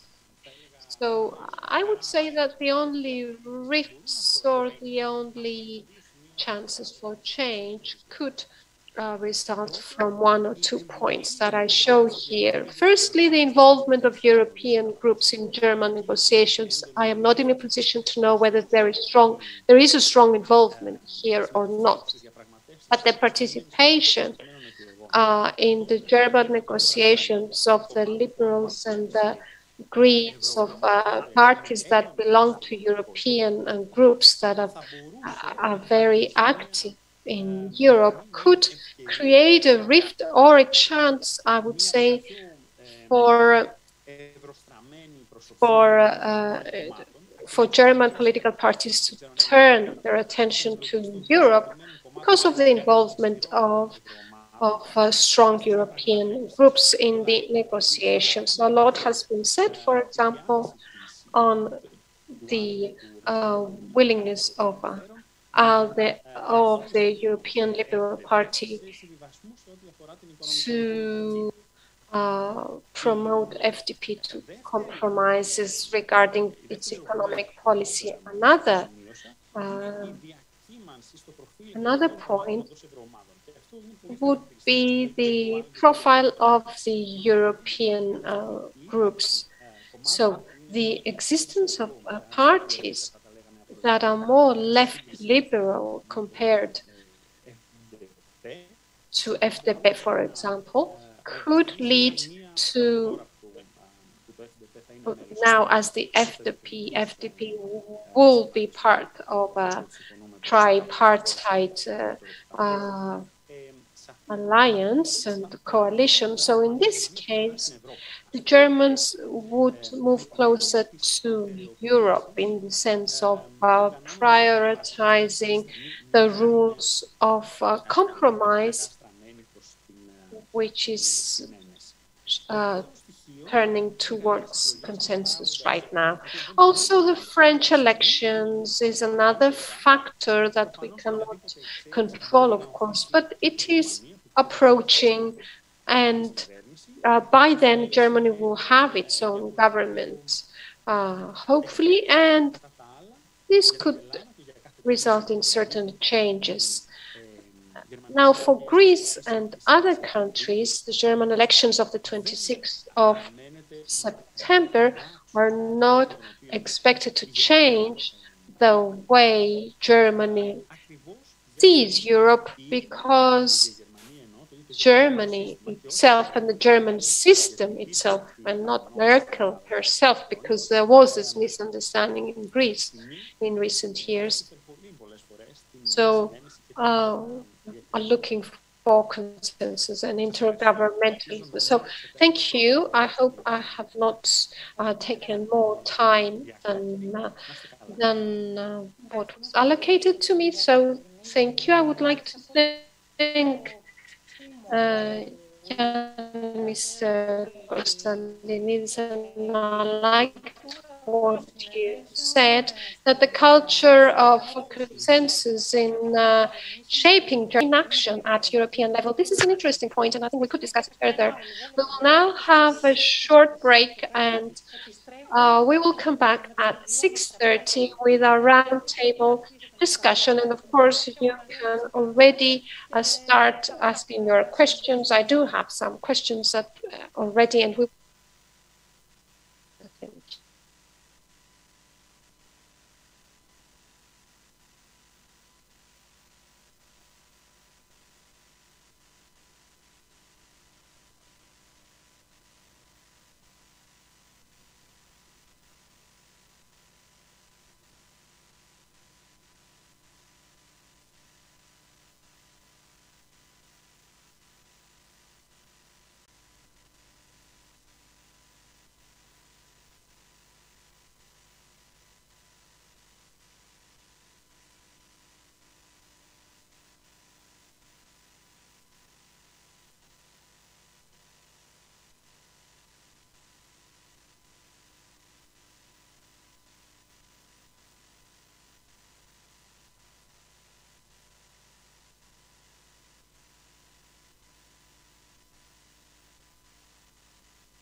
Πάμε.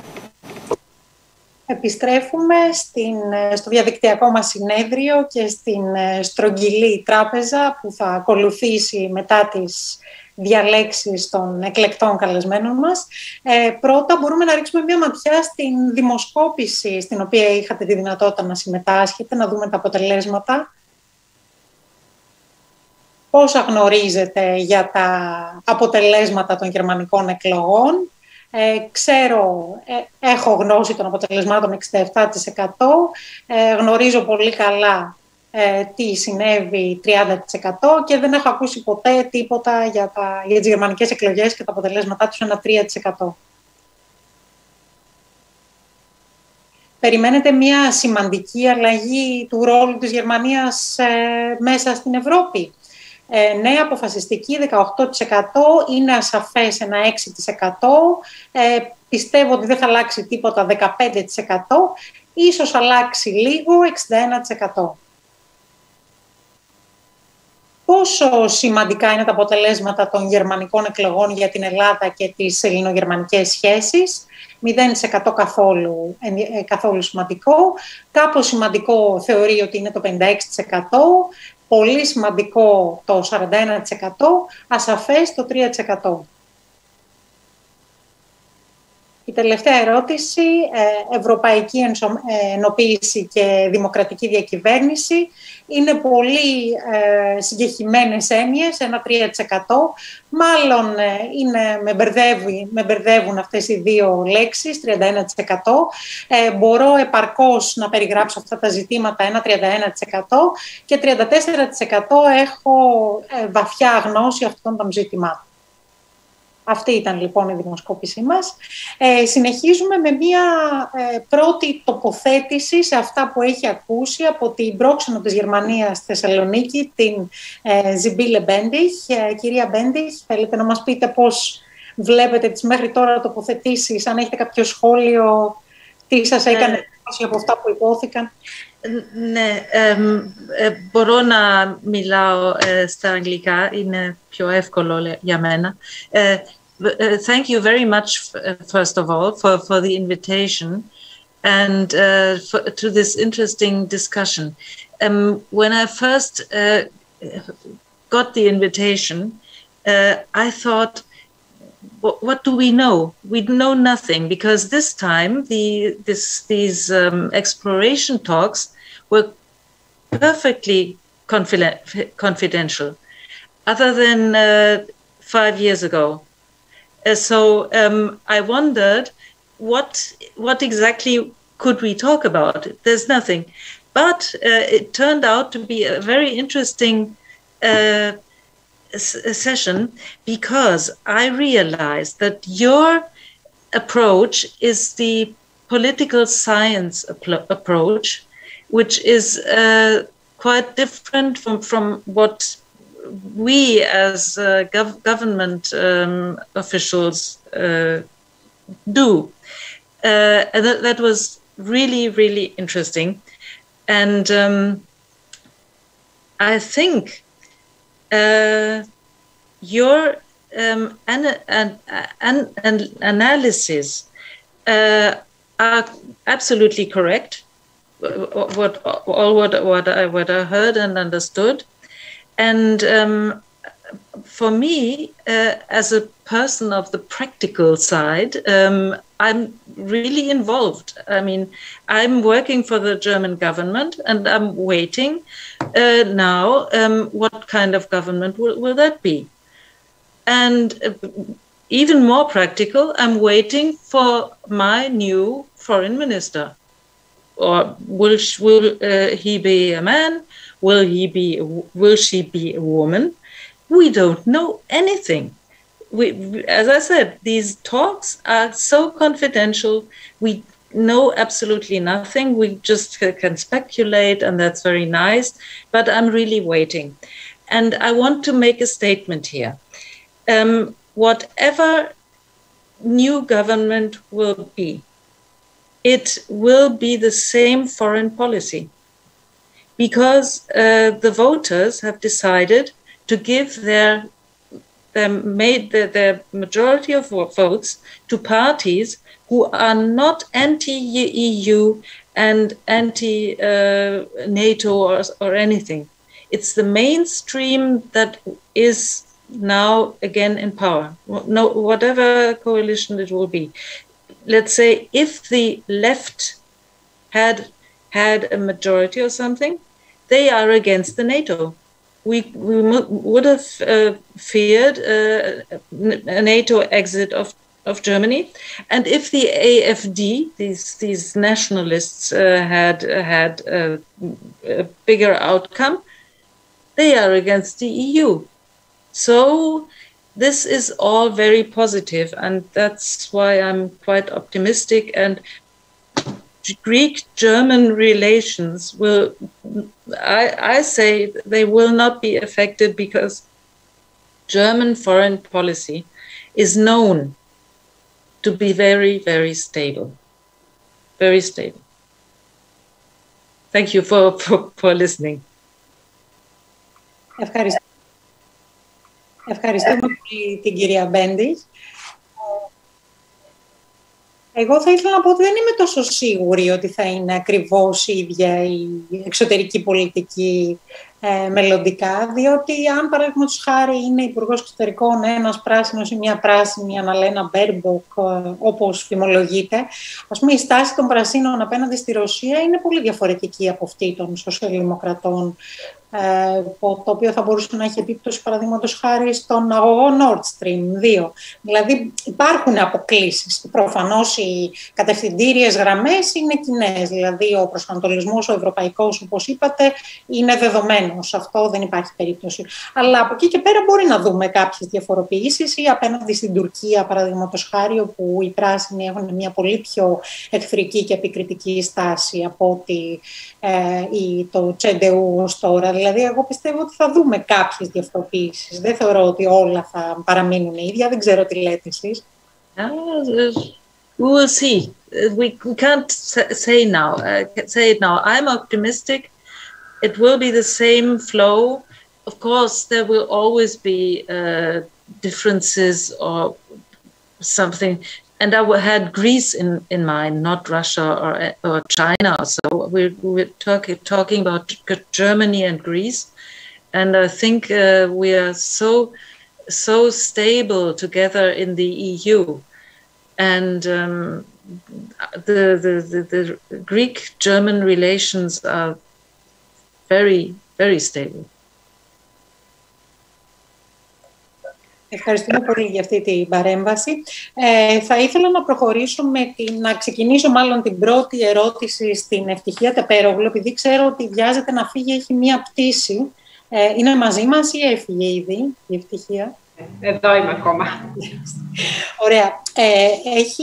Είναι και ερώτηση από το κοινό.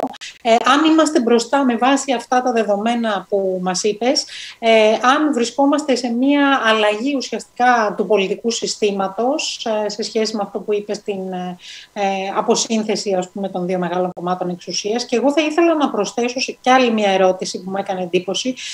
Ανέφερε σε κάποια στιγμή την εναλλακτική για τη Γερμανία και είπες ότι ουσιαστικά έχει μετατραπεί από ένα ευρωσκεπτικιστικό κόμμα σε ένα καθαρά εθνοφιλετικό ακροδεξιό κόμμα, το οποίο παρακολουθείται σε ορισμένες περιπτώσεις από το Verfassungsschutz. Εσύ που βλέπεις παρακμή του κόμματος, πώς αξιολογείς την επίδοση αυτή, ή μια σταθερότητα περίπου στο 10% και μια σίγουρα αναμφισβήτη εδραίωση στο ανατολικό κομμάτι, όπως είδαμε και στο χάρτη που μας παρουσίασε ο κύριος Χατζηπαντελής? Ευχαριστώ πολύ για τις ενδιαφέρουσες ερωτήσεις. Θα έλεγα ως προς την πρώτη ερώτηση ότι είναι ακόμα αρκετά νωρίς να καταλήξουμε σε ένα συμπέρασμα κατά πόσο αλλάζει το κομματικό σύστημα στη Γερμανία, αν έχουμε μια αλλαγή, ένα party system change ουσιαστικά. Υπάρχουν οι συνθήκες, θα έλεγα. Αυτό προσπάθησα να δείξω στην παρουσίασή μου. Οι συνθήκες όντως δείχνουν μια τέτοια κατεύθυνση, αυτή η διαδικασία της αποευθυγράμμισης των ψηφοφόρων, το οποίο βέβαια έχει ξεκινήσει ότι ξαφνικά τώρα εμφανίστηκε αυτή η τάση. Οι συνθήκες πάντως αυτή τη στιγμή το δείχνουν ότι υπάρχει αυτή η τάση, αλλά ακόμα θα έλεγα ότι είναι νωρίς και δεν μπορούμε να καταλήξουμε σε ένα τέτοιο με ασφάλεια συμπέρασμα. Ως προς το δεύτερο σκέλος, όντως η εναλλακτική για τη Γερμανία φαίνεται να, θα έλεγα ότι μάλλον εδραιώνεται σε αυτό το ποσοστό. Η κυρία Γεωργιάδου είναι πολύ πιο ειδική να μας απαντήσει, που το έχει το κόμμα διεξοδικά σίγουρα να λύσει περισσότερο από μένα. Εδραιώνεται σε αυτό το ποσοστό. Στην Ανατολική Γερμανία αναμφίβολα είναι μια πηγή, μια δεξαμενή ψήφων και παραμένει αυτό το ευρωσκεπτικιστικό προφίλ και σίγουρα είναι και στην πολιτική προσφορά αυτή τη στιγμή στη Γερμανία το μοναδικό δεξιό κόμμα που έχει αυτό το έντονο ευρωσκεπτικιστικό προφίλ. Παράλληλα όμως δείχνει και μία εδραίωση, γι' αυτό το ονόμασα, κοντά σε ένα εθνοφιλετικό κόμμα που αυτό το αποδεικνύουν τουλάχιστον έρευνες όλου αυτού του διαστήματος που σκιαγραφώντας το προφίλ των ψηφοφόρων, νομίζω και η Ντανιέλα και ο Χέρμαν να μας αναλύσουν από την πλευρά και της καμπάνιας και των μανιφέστων του κόμματος, εδραιώνεται αυτό το προφίλ. Ευχαριστώ πολύ. Ντανιέλα, θέλεις να πεις κάτι πάνω σε αυτό, εσύ που έχεις μελετήσει έτσι, τις προεκλογικές εκστρατείες και τις αφίσες των κομμάτων ως προς το AfD. Είδαμε ότι αυτό το κόμμα είναι γενικά μονοθεματικό, δηλαδή μια ήταν η ελληνική κρίση στην αρχή, όταν μπήκε την πρώτη φορά στη Βουλή ήταν η ελληνική κρίση και ο ευρωσκεπτικισμός, μετά ήταν το μεταναστευτικό, το οποίο επίσης απέκτησε μια δυναμική εκεί και εδραιώθηκε στο πολιτικό σύστημα. Τώρα αυτή τη φορά ποια ήταν η ατζέντα, τι ήταν αυτό που οδήγησε το κόμμα στο 10%, τι επέλεξε τελικά, την πανδημία, το αντιεμβολιαστικό, κίνημα, τι ήταν αυτό που έπαιξε ρόλο σε αυτό το ποσοστό?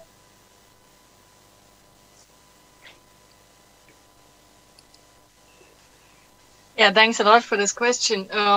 That's an interesting one indeed, because I was really surprised, not because of the manifestos, but because of these election posters, that the AfD was really not anymore the Eurosceptic party, which it was from the beginning on. So it was, as Eftihia just said, it was the one Eurosceptic party, the one who really criticized the European Union in Germany, and this somehow, I would not say that it got lost, but somehow it disappeared step by step, because already in the last election, and this was also true for some regional and local elections, maybe also the European elections, then AfD became more the anti-immigration party, and this is also because I think because they can get more votes by highlighting these issues. In the last election, it was the immigration issue, and maybe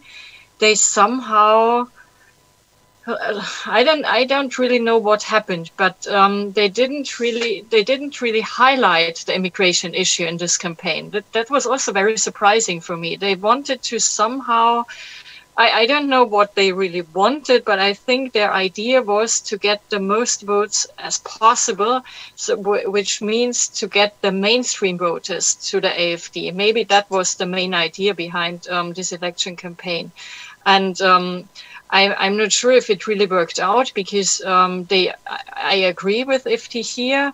It's a stable party now, so we have to deal with this party in the German party system.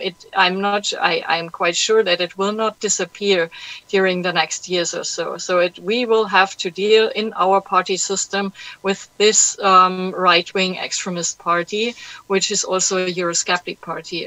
But at the same time, it didn't really get much more votes, which is also quite surprising for me. So it's maybe it's the thing of political scientists. I think it's quite interesting to study AfD, and also AfD in Eastern Germany, where it is quite successful compared also to the western part of Germany.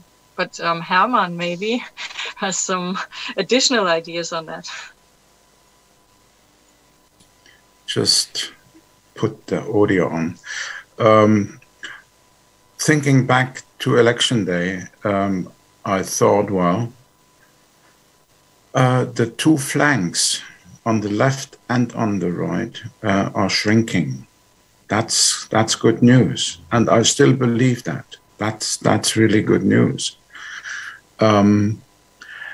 What is worrying me to some degree, I mean, we here in Germany follow the news closer, German news closer than you do. Meuthen, the co-chair, resigned yesterday or the day before. He's not going to stand anymore. He was on the moderate side of the AfD, which probably, and his resignation is clearly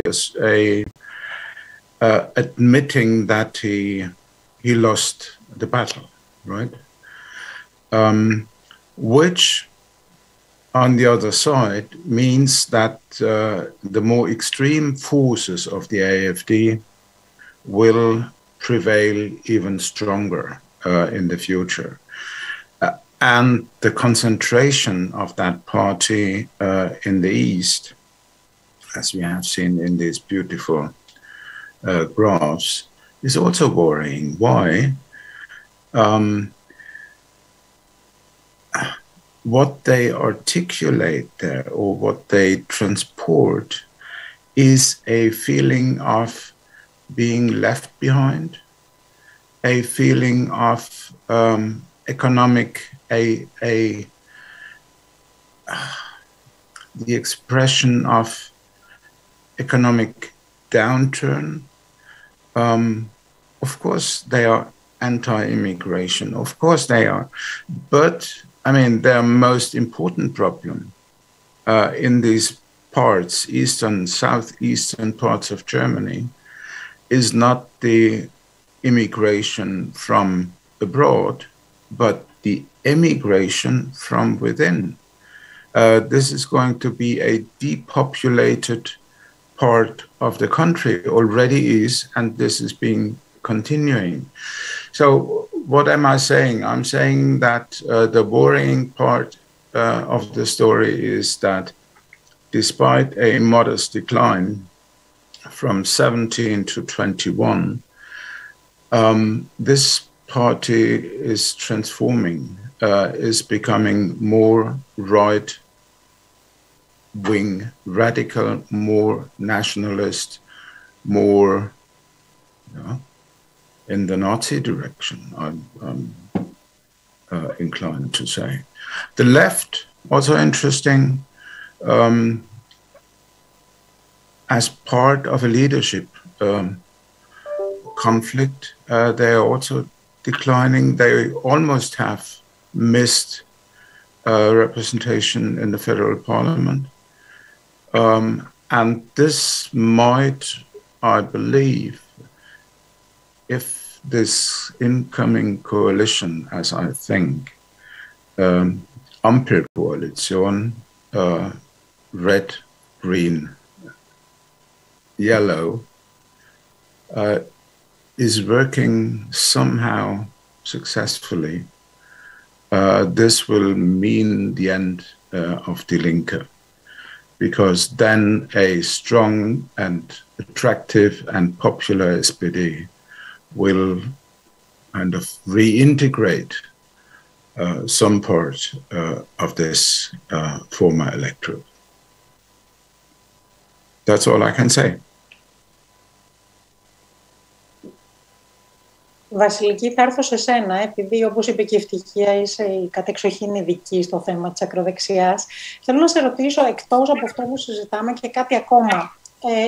Τι πιστεύεις ότι θα κάνει τώρα το CDU? Δηλαδή είδαμε μια κεντρώα μετατόπιση επί Μέρκελ του CDU, το οποίο άνοιξε ένα χώρο στο δεξιό άκρο της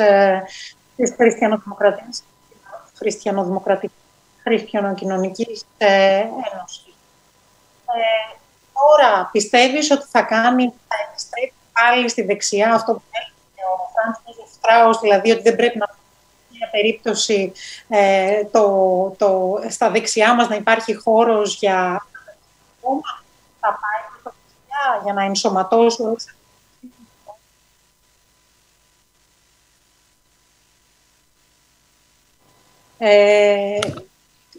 Τι πιστεύεις ότι είναι η λύση, τέλος πάντων, για What do you believe could be the solution? Αυτό είναι το ερώτημα το οποίο αν είχα την question, of course, this is a key question, and if I had the answer to this, I could also promote it in Germany and not only on this panel. So regarding your question, whether there is a risk for the right, from the right part of the CDU, and if that risk is the AFD, I would say that the CDU that lost 9 percentage points has lost only a little to AfD. So perhaps this flow has stopped now. The Christian Democrat parties have an audience which, as we know, is affected to some extent by the Christian social teachings, by the Christian doctrine and the church. If we look at the voters of the right-wing parties in these audiences, there is a small penetration. So I would say that there is a barrier, I would say, and the election result shows this in a distinct way, not in an absolute way. And this barrier, I would say, exists between the two parties. And in the case of CDU, there were losses indeed, but these losses seem in favor of AfD are no longer are no longer more favorable for AfD as it moves towards this propaganda against migration, a more extreme, I would say, tendency that the basic audience of today would not agree with. So now, as regards AfD, another thought, and this has been said already, but maybe we should look at this and talk about a term that I also see in the analysis, that it tends to become a Lega of the East, a type of Lega Nord, but in the East. So it is shrinking, and at the same time it becomes stronger within a bastion, which is the bastion of the Eastern Germany. So to your question, whether it is shrinking or it is becoming more established, I would say both are taking place. So there is difficulty in becoming established in the entire territory, but they have been quite successful in doing that in Eastern Germany. Why not on the entire territory? Perhaps the pandemic and the anti-vax movement have put a break on that, and we see that with the extreme right and with this radicalization. And we have seen it in Italy as well with the anti-vax movement that gathers together different groups and organizations and activists in this field. And some of them perhaps may also have ambitions to become something else. And at the beginning of the pandemic and this movement, we have seen such ambitions coming from this area. So I would say that this is possibly like a break or a barrier towards the further expansion of AfD and the extreme right-wing space. Mrs. Hajibandeli, you have shown some graphs and some research that show the large parties moving towards the center. So we're no longer dealing with left and right, but center left, center right, FDP, which is also more progressive on certain issues. Greens are more progressive, and we see that all the parties, together with STB and CDU, are converging towards the center. And we have also seen big shifts from CDU to SPD, so voters have no problem shifting. So what does this mean for Olaf Scholz? Will that make his task easier, for example? Let us not forget that the outgoing government of Germany is a government of grand coalition formed by the two large parties. So it is, of course, logical that there would be communication amongst the voters. And of course, there is a 9 or 10% shifting from CDU to SPD. And this shows that in the minds of German voters, SPD is re-emerging. And this is important also for Greece and Europe. So the Social Democrats as a party and as a group in the European Parliament could gain a greater power compared to now. Now, I'm coming to what you're saying. We talked about salience, and we talked about the issue of the European Union. So the two parties that lost, AfD and the Die Linke, are the parties that want Germany for the Germans, France for the French, like happening in France as well. So they are closer to cooperation than to isolation. And then we have the economic policy issues that will determine the agreement between the three parties, because we know the differences between the three parties.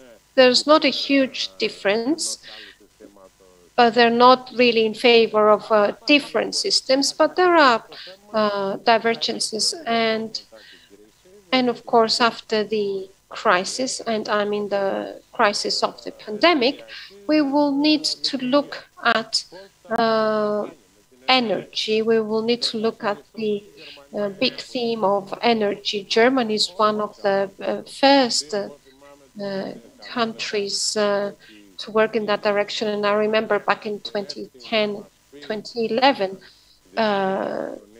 the Germans told us in Western Macedonia, and I was at the university there, and they said that they will help us in that direction because they had such programs that they had developed in their federal states. So we have these issues. We have the economy, we have the issue of energy, and unfortunately both themes arise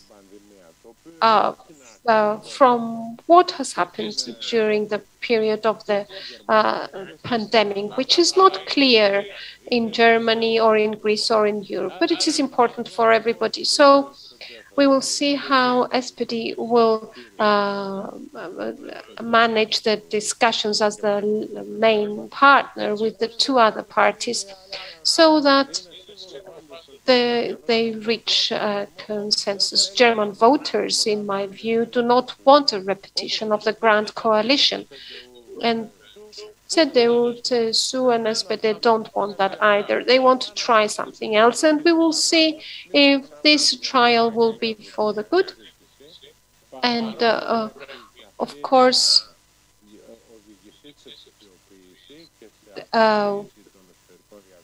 Germany needs to further simplify its procedures and further implement digitization. And there have been problems with the functioning of the municipalities, for example, and the They had problems with the vaccination centers there, and they had problems with simple procedures such as issuing a license for marriage. So, of course, Germany needs to move forward with digitization, needs to move forward with energy policies, new energy policies to get rid of pollution causing greenhouse gases. And this will be its impact on Greece as well. The picture of Germany and what will happen in Germany will also, in my view, affect political affairs in Greece. But that's another debate, perhaps.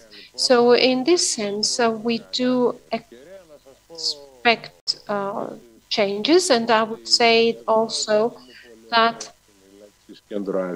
I don't like the words center-left, center-right a lot, or shifting towards the center, and that the axes of opposition are distinct, in my view, and those who are on the extreme left from an economic perspective, they are on the left. Those that are at the center, it's not center right, center left. We're using these terms for better understanding between us, but this is not the actual picture.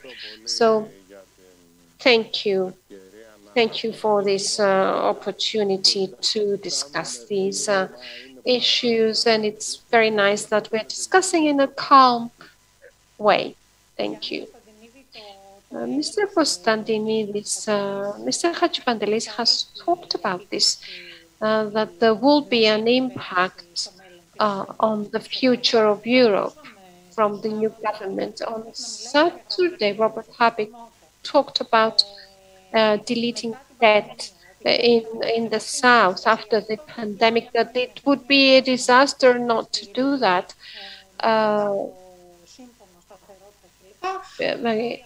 In the context of the stability pact, we should do that to avoid fascist phenomena. So how do you see this? Do you think that it is feasible, or is this something that's just that's not really a priority, but it's being just put forward as a discussion? So this could be done in the process of the negotiation, such as, for example, increasing the speed limit on the motorway, which I think they will withdraw from that. I think you are quite well aware of the negotiations and how they're taking place in Germany. I would agree with your second thought that this is a move that every one of us would do if we are actually negotiating. So we would start by saying that we want a lot, so that we can withdraw some of what we're asking for. So in my presentation, I talked about the imposed consensus, and from some point onwards, this becomes unconscious as well, and this leads the German leaders to that objective. So in this sense, to repeat my earlier thought, the pursuit of consensus within Germany itself leads Europe to inaction. We used to say this in different words in Greece in recent years.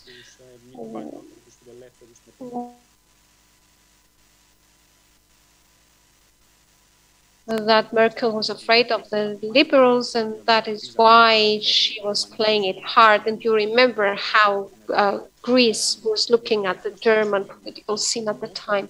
But the truth is that when there is such a strong need for compromise on the internal front in Germany, the chancellor at the time, or those in power, I would say it is more easy for them to resort to a non-decision at European level rather than taking decisions. And we usually denounce this and as we comment on these things in Greece, but it is legitimate given the German political landscape. So in this sense, I would be pessimistic as well regarding the extent of the changes that we could see in Europe as a result of the election result. All the more now that we will have a tripartite alliance, and it's not just a matter of alliance at federal level. As you will all know, the parallel existence of 16 governments in the states and parallel elections during the 4-year term, that is until the next federal elections, all of this leads the government and political players in constantly thinking about the context of consensus or negotiation, however you wish to call it. If we think about what's happening in Greece, we will understand the difficulty for all political players to overcome the need for consensus that is institutionally imposed. The consul would like to ask a question. Yes, thank you very much. I have one last question. I would like to take the ευκαιρία to talk to all these eminent political scientists and ask you what your prognosis is. How do you think the plan to build this traffic light coalition, the green, red, yellow, do you see that as the future? What do you think?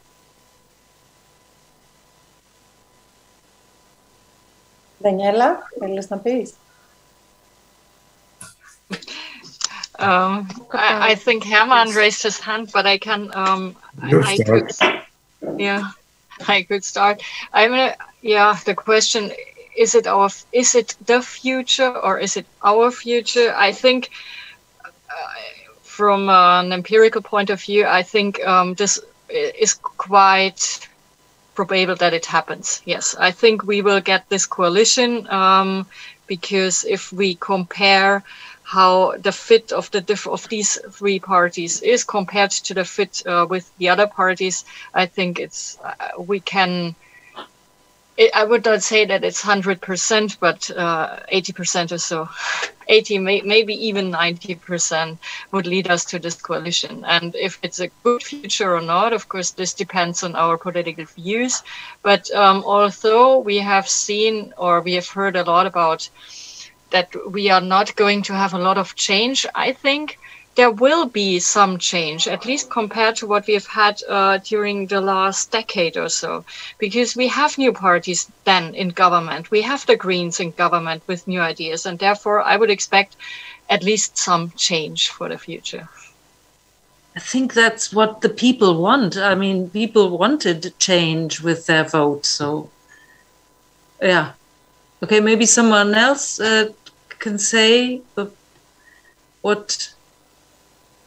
Herman Schmidt, if I may come in here. I mean, the future is much too big. It's a future. This may last 4 years or perhaps a bit longer, who knows? And then the Greens might be more open than they are today, to form a government with the Conservatives. Who knows? But for now, I think that's the most likely way to go. And it could work out nicely, my opinion.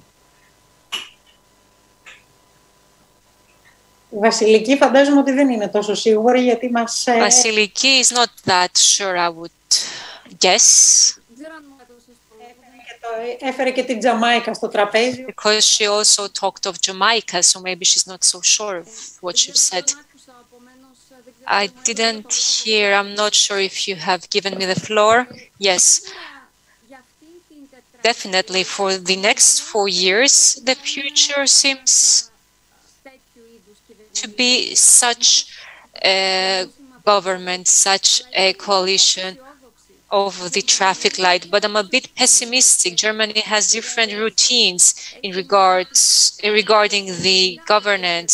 They have a different institutional education. They do have an experience of coalitions, but not of a three-way coalition.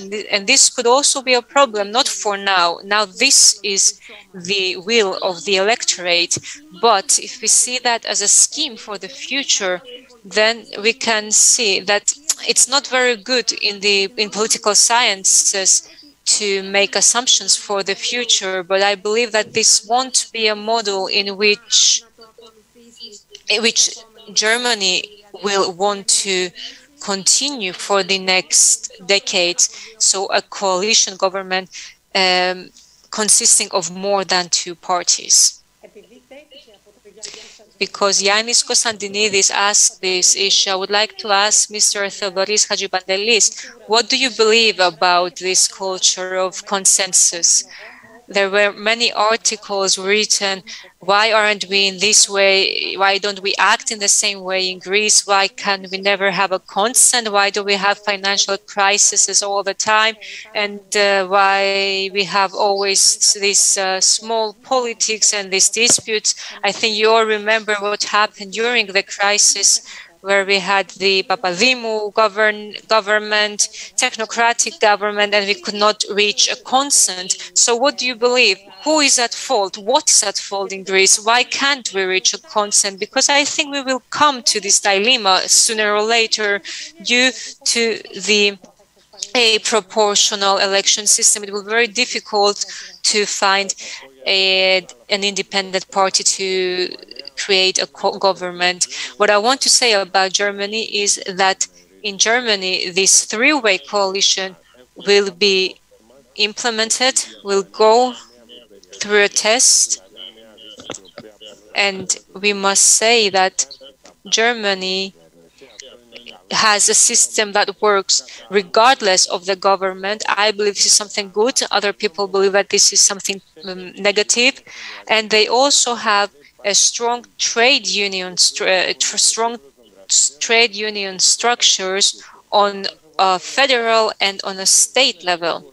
So it is sure that when we will exit the pandemic crisis, Greece will be able, following the signs of France and Germany, to readjust the party system of the country. This is not something stable that must remain unchanged. It's something adjustable. So we will see the behavior of Greek political parties, but we have a different condition here. We don't have a powerful decentralized structure regarding our regional administration and our municipalities. We will have a conference in the following days in Thessaloniki on this topic. We are trying to bring these issues to the table. We'll see the developments. Let's go through this pandemic crisis. Let's finish it up around the end of the year, and then we can discuss all the other issues. What will happen in Germany, as everybody says, the future is unknown. We don't know what will happen, but I hope that the future will be better for Germany, for the EU, and for Greece. Όσον αφορά την απλή αναλογική, κοιτάξτε να δείτε, η απλή αναλογική μερικές φορές... This electoral system, the proportional electoral system, does not lead to a dissolution. We had a dissolution in 2012, but this was not due to to the electoral system. And in the 1990, with alignment, we had better results. So we see that we don't know where a system will lead. With the proportional system, maybe some parties become stronger, some a contradiction to continue from what Mr. Hadjipanteli said in the use of the proportional election system. In Greece, this discussion is part of the public opinion opposition. So it is used as something correlated with specific party groups or party preferences regarding voters. It is not an intrinsic component of the consensus we have mentioned before regarding Germany. And it cannot function as such, it cannot function independently, because as you remember, when we talked about the German system, we don't have only the proportional electoral system there. So the case we are facing in the next elections is something that we would all like to forget. And this is very obvious in the case of New Democracy. It is not seemed as a fruitful opinion to change the governance model, but I think Syriza also want to bypass this option. And I think they should try to build bridges with other parties beside new government. So even the person who created simple proportionality in Greece does not show the intention to go all the way to the end of the road, which is finding bridges of collaboration with other parties and good opportunities of alliances. So we're talking about a very different case when we're talking about the proportional system in Greece and in Germany. Since we are reaching the end of our conference, I would like to ask Mr. Goudis to tell us his opinion, to his conclusions maybe for Greece, to hear his opinions and his thoughts about this discussion. I think it was very interesting. And I'm also very glad that we had these very sober talks. Before I say my conclusions, I wanted to highlight something that wasn't mentioned enough. In Brussels, we've seen the barometer of regional and local levels, where what we've seen as a conclusion was this gap between the urban and the rural territories. It was one of the divides that were presented from the previous speakers today. So we see differences, divides between urban and rural areas. So I think that for the future of Europe and Germany,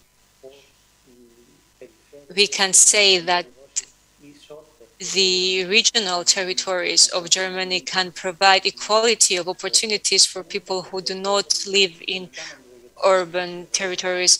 And I think this is something important for the cohesion of Europe in general, not only for Germany. I think this is something I want to keep in mind for future discussions, because I think it's very important. Regarding today's talks, we are not expecting many changes from the Greek point of view regarding our aspirations. I think the Greek media were highlighting more the realism that we should all take into consideration. But what we can say is that the final composition of the government will play a decisive role once these talks will be concluded. And we'll see who will take which ministry, because it will be different if we have an FDP candidate in the Ministry of Finance or one of from the Greens. So this is the same for all ministries. So we must see which will be the necessary compromises that will be found in order to form this coalition government. So, concluding, what I want to say is that let's conclude these exploratory talks that will lead to a traffic light coalition, because I think that another coalition would not be favorable for the other two smaller parties that were winners of these elections. So let's see the dynamics of the new government, because what we've seen in these elections is that these two parties were very important for voters in this election round. And thank you very much to all speakers for this very nice, very sober, very clear talk and discussion. A last comment from Ioannis Papadopoulos. I wanted to say, in continuation of what Michalis Voudis said, I want to express a thought about our competence, about our ability to change. So whether Germany could be a force that will lead to change in Germany, in the EU, and in Greece, or whether Germany could be the stabilizing force that will lead to the inaction that was mentioned before.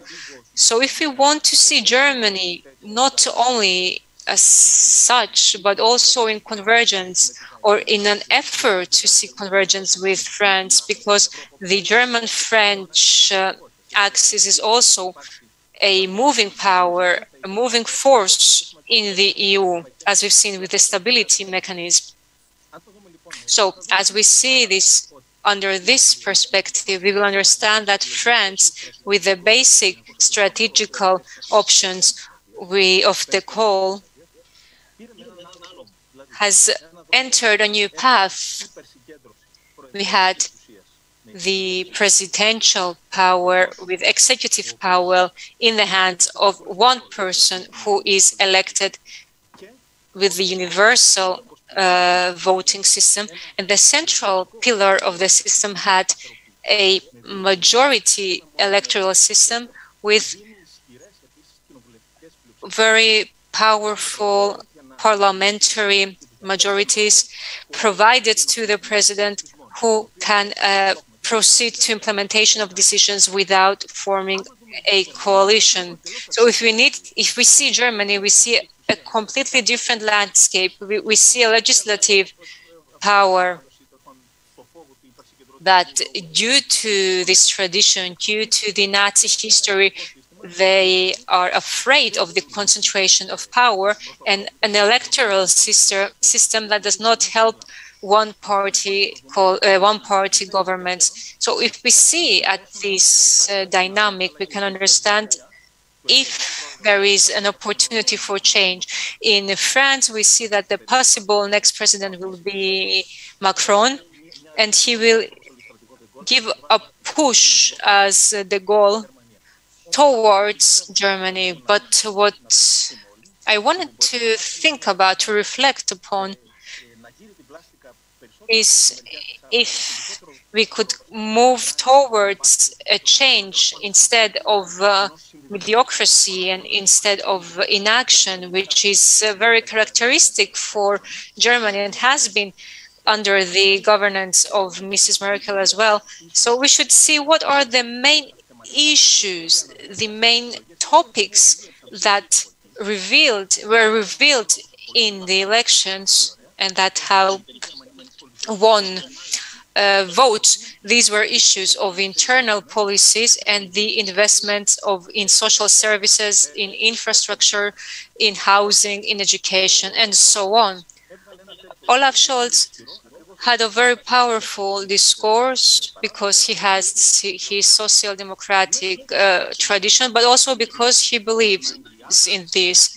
They agree with the Greens that public expenses should be increased in a country where we see that there aren't many investments in this area, and we have a great luck in digitalization in Germany. We are still in the era of fax, in contradiction to other European countries. So in order to find this opportunity to increase capital public investments, if FDB puts the necessary stop in that, so in order to have this increase, we will definitely need the convergence of German and the Macron agenda, and we will also have to direct Europe into a change of the Stability Pact. And it's not a taboo in Germany either to exempt some sectors of investment from the debt limit of Germany. So if we see that in comparison to France, that is pushing towards this direction, and if we see that together with the policy priorities of the country, then we will understand that we have a new window of opportunity, in my opinion, for greater abilities of changes or of the German political system to tolerate changes in comparison to the previous 16 years of Mrs. Merkel. I think it was a very good discussion, a very sober discussion, I was said before, and has given us lots of fruits for thought. And thank you, Mrs. Kunalaki, for the moderation. I wanted to apologize because I was looking at my mobile. We have developments here. So Fofi Genimata is hospitalized in a very severe condition, and that's why she had to resign from her political activities. I wanted to thank all speakers. I wanted to thank Heinrich Böll Institution in Thessaloniki, and also the the Center for Research on Democracy and Law of the University of Macedonia, and the audience, of course. Thank you very much. I'm wishing you a pleasant evening. Thank you as well. All the best. Good evening. Thank you very much.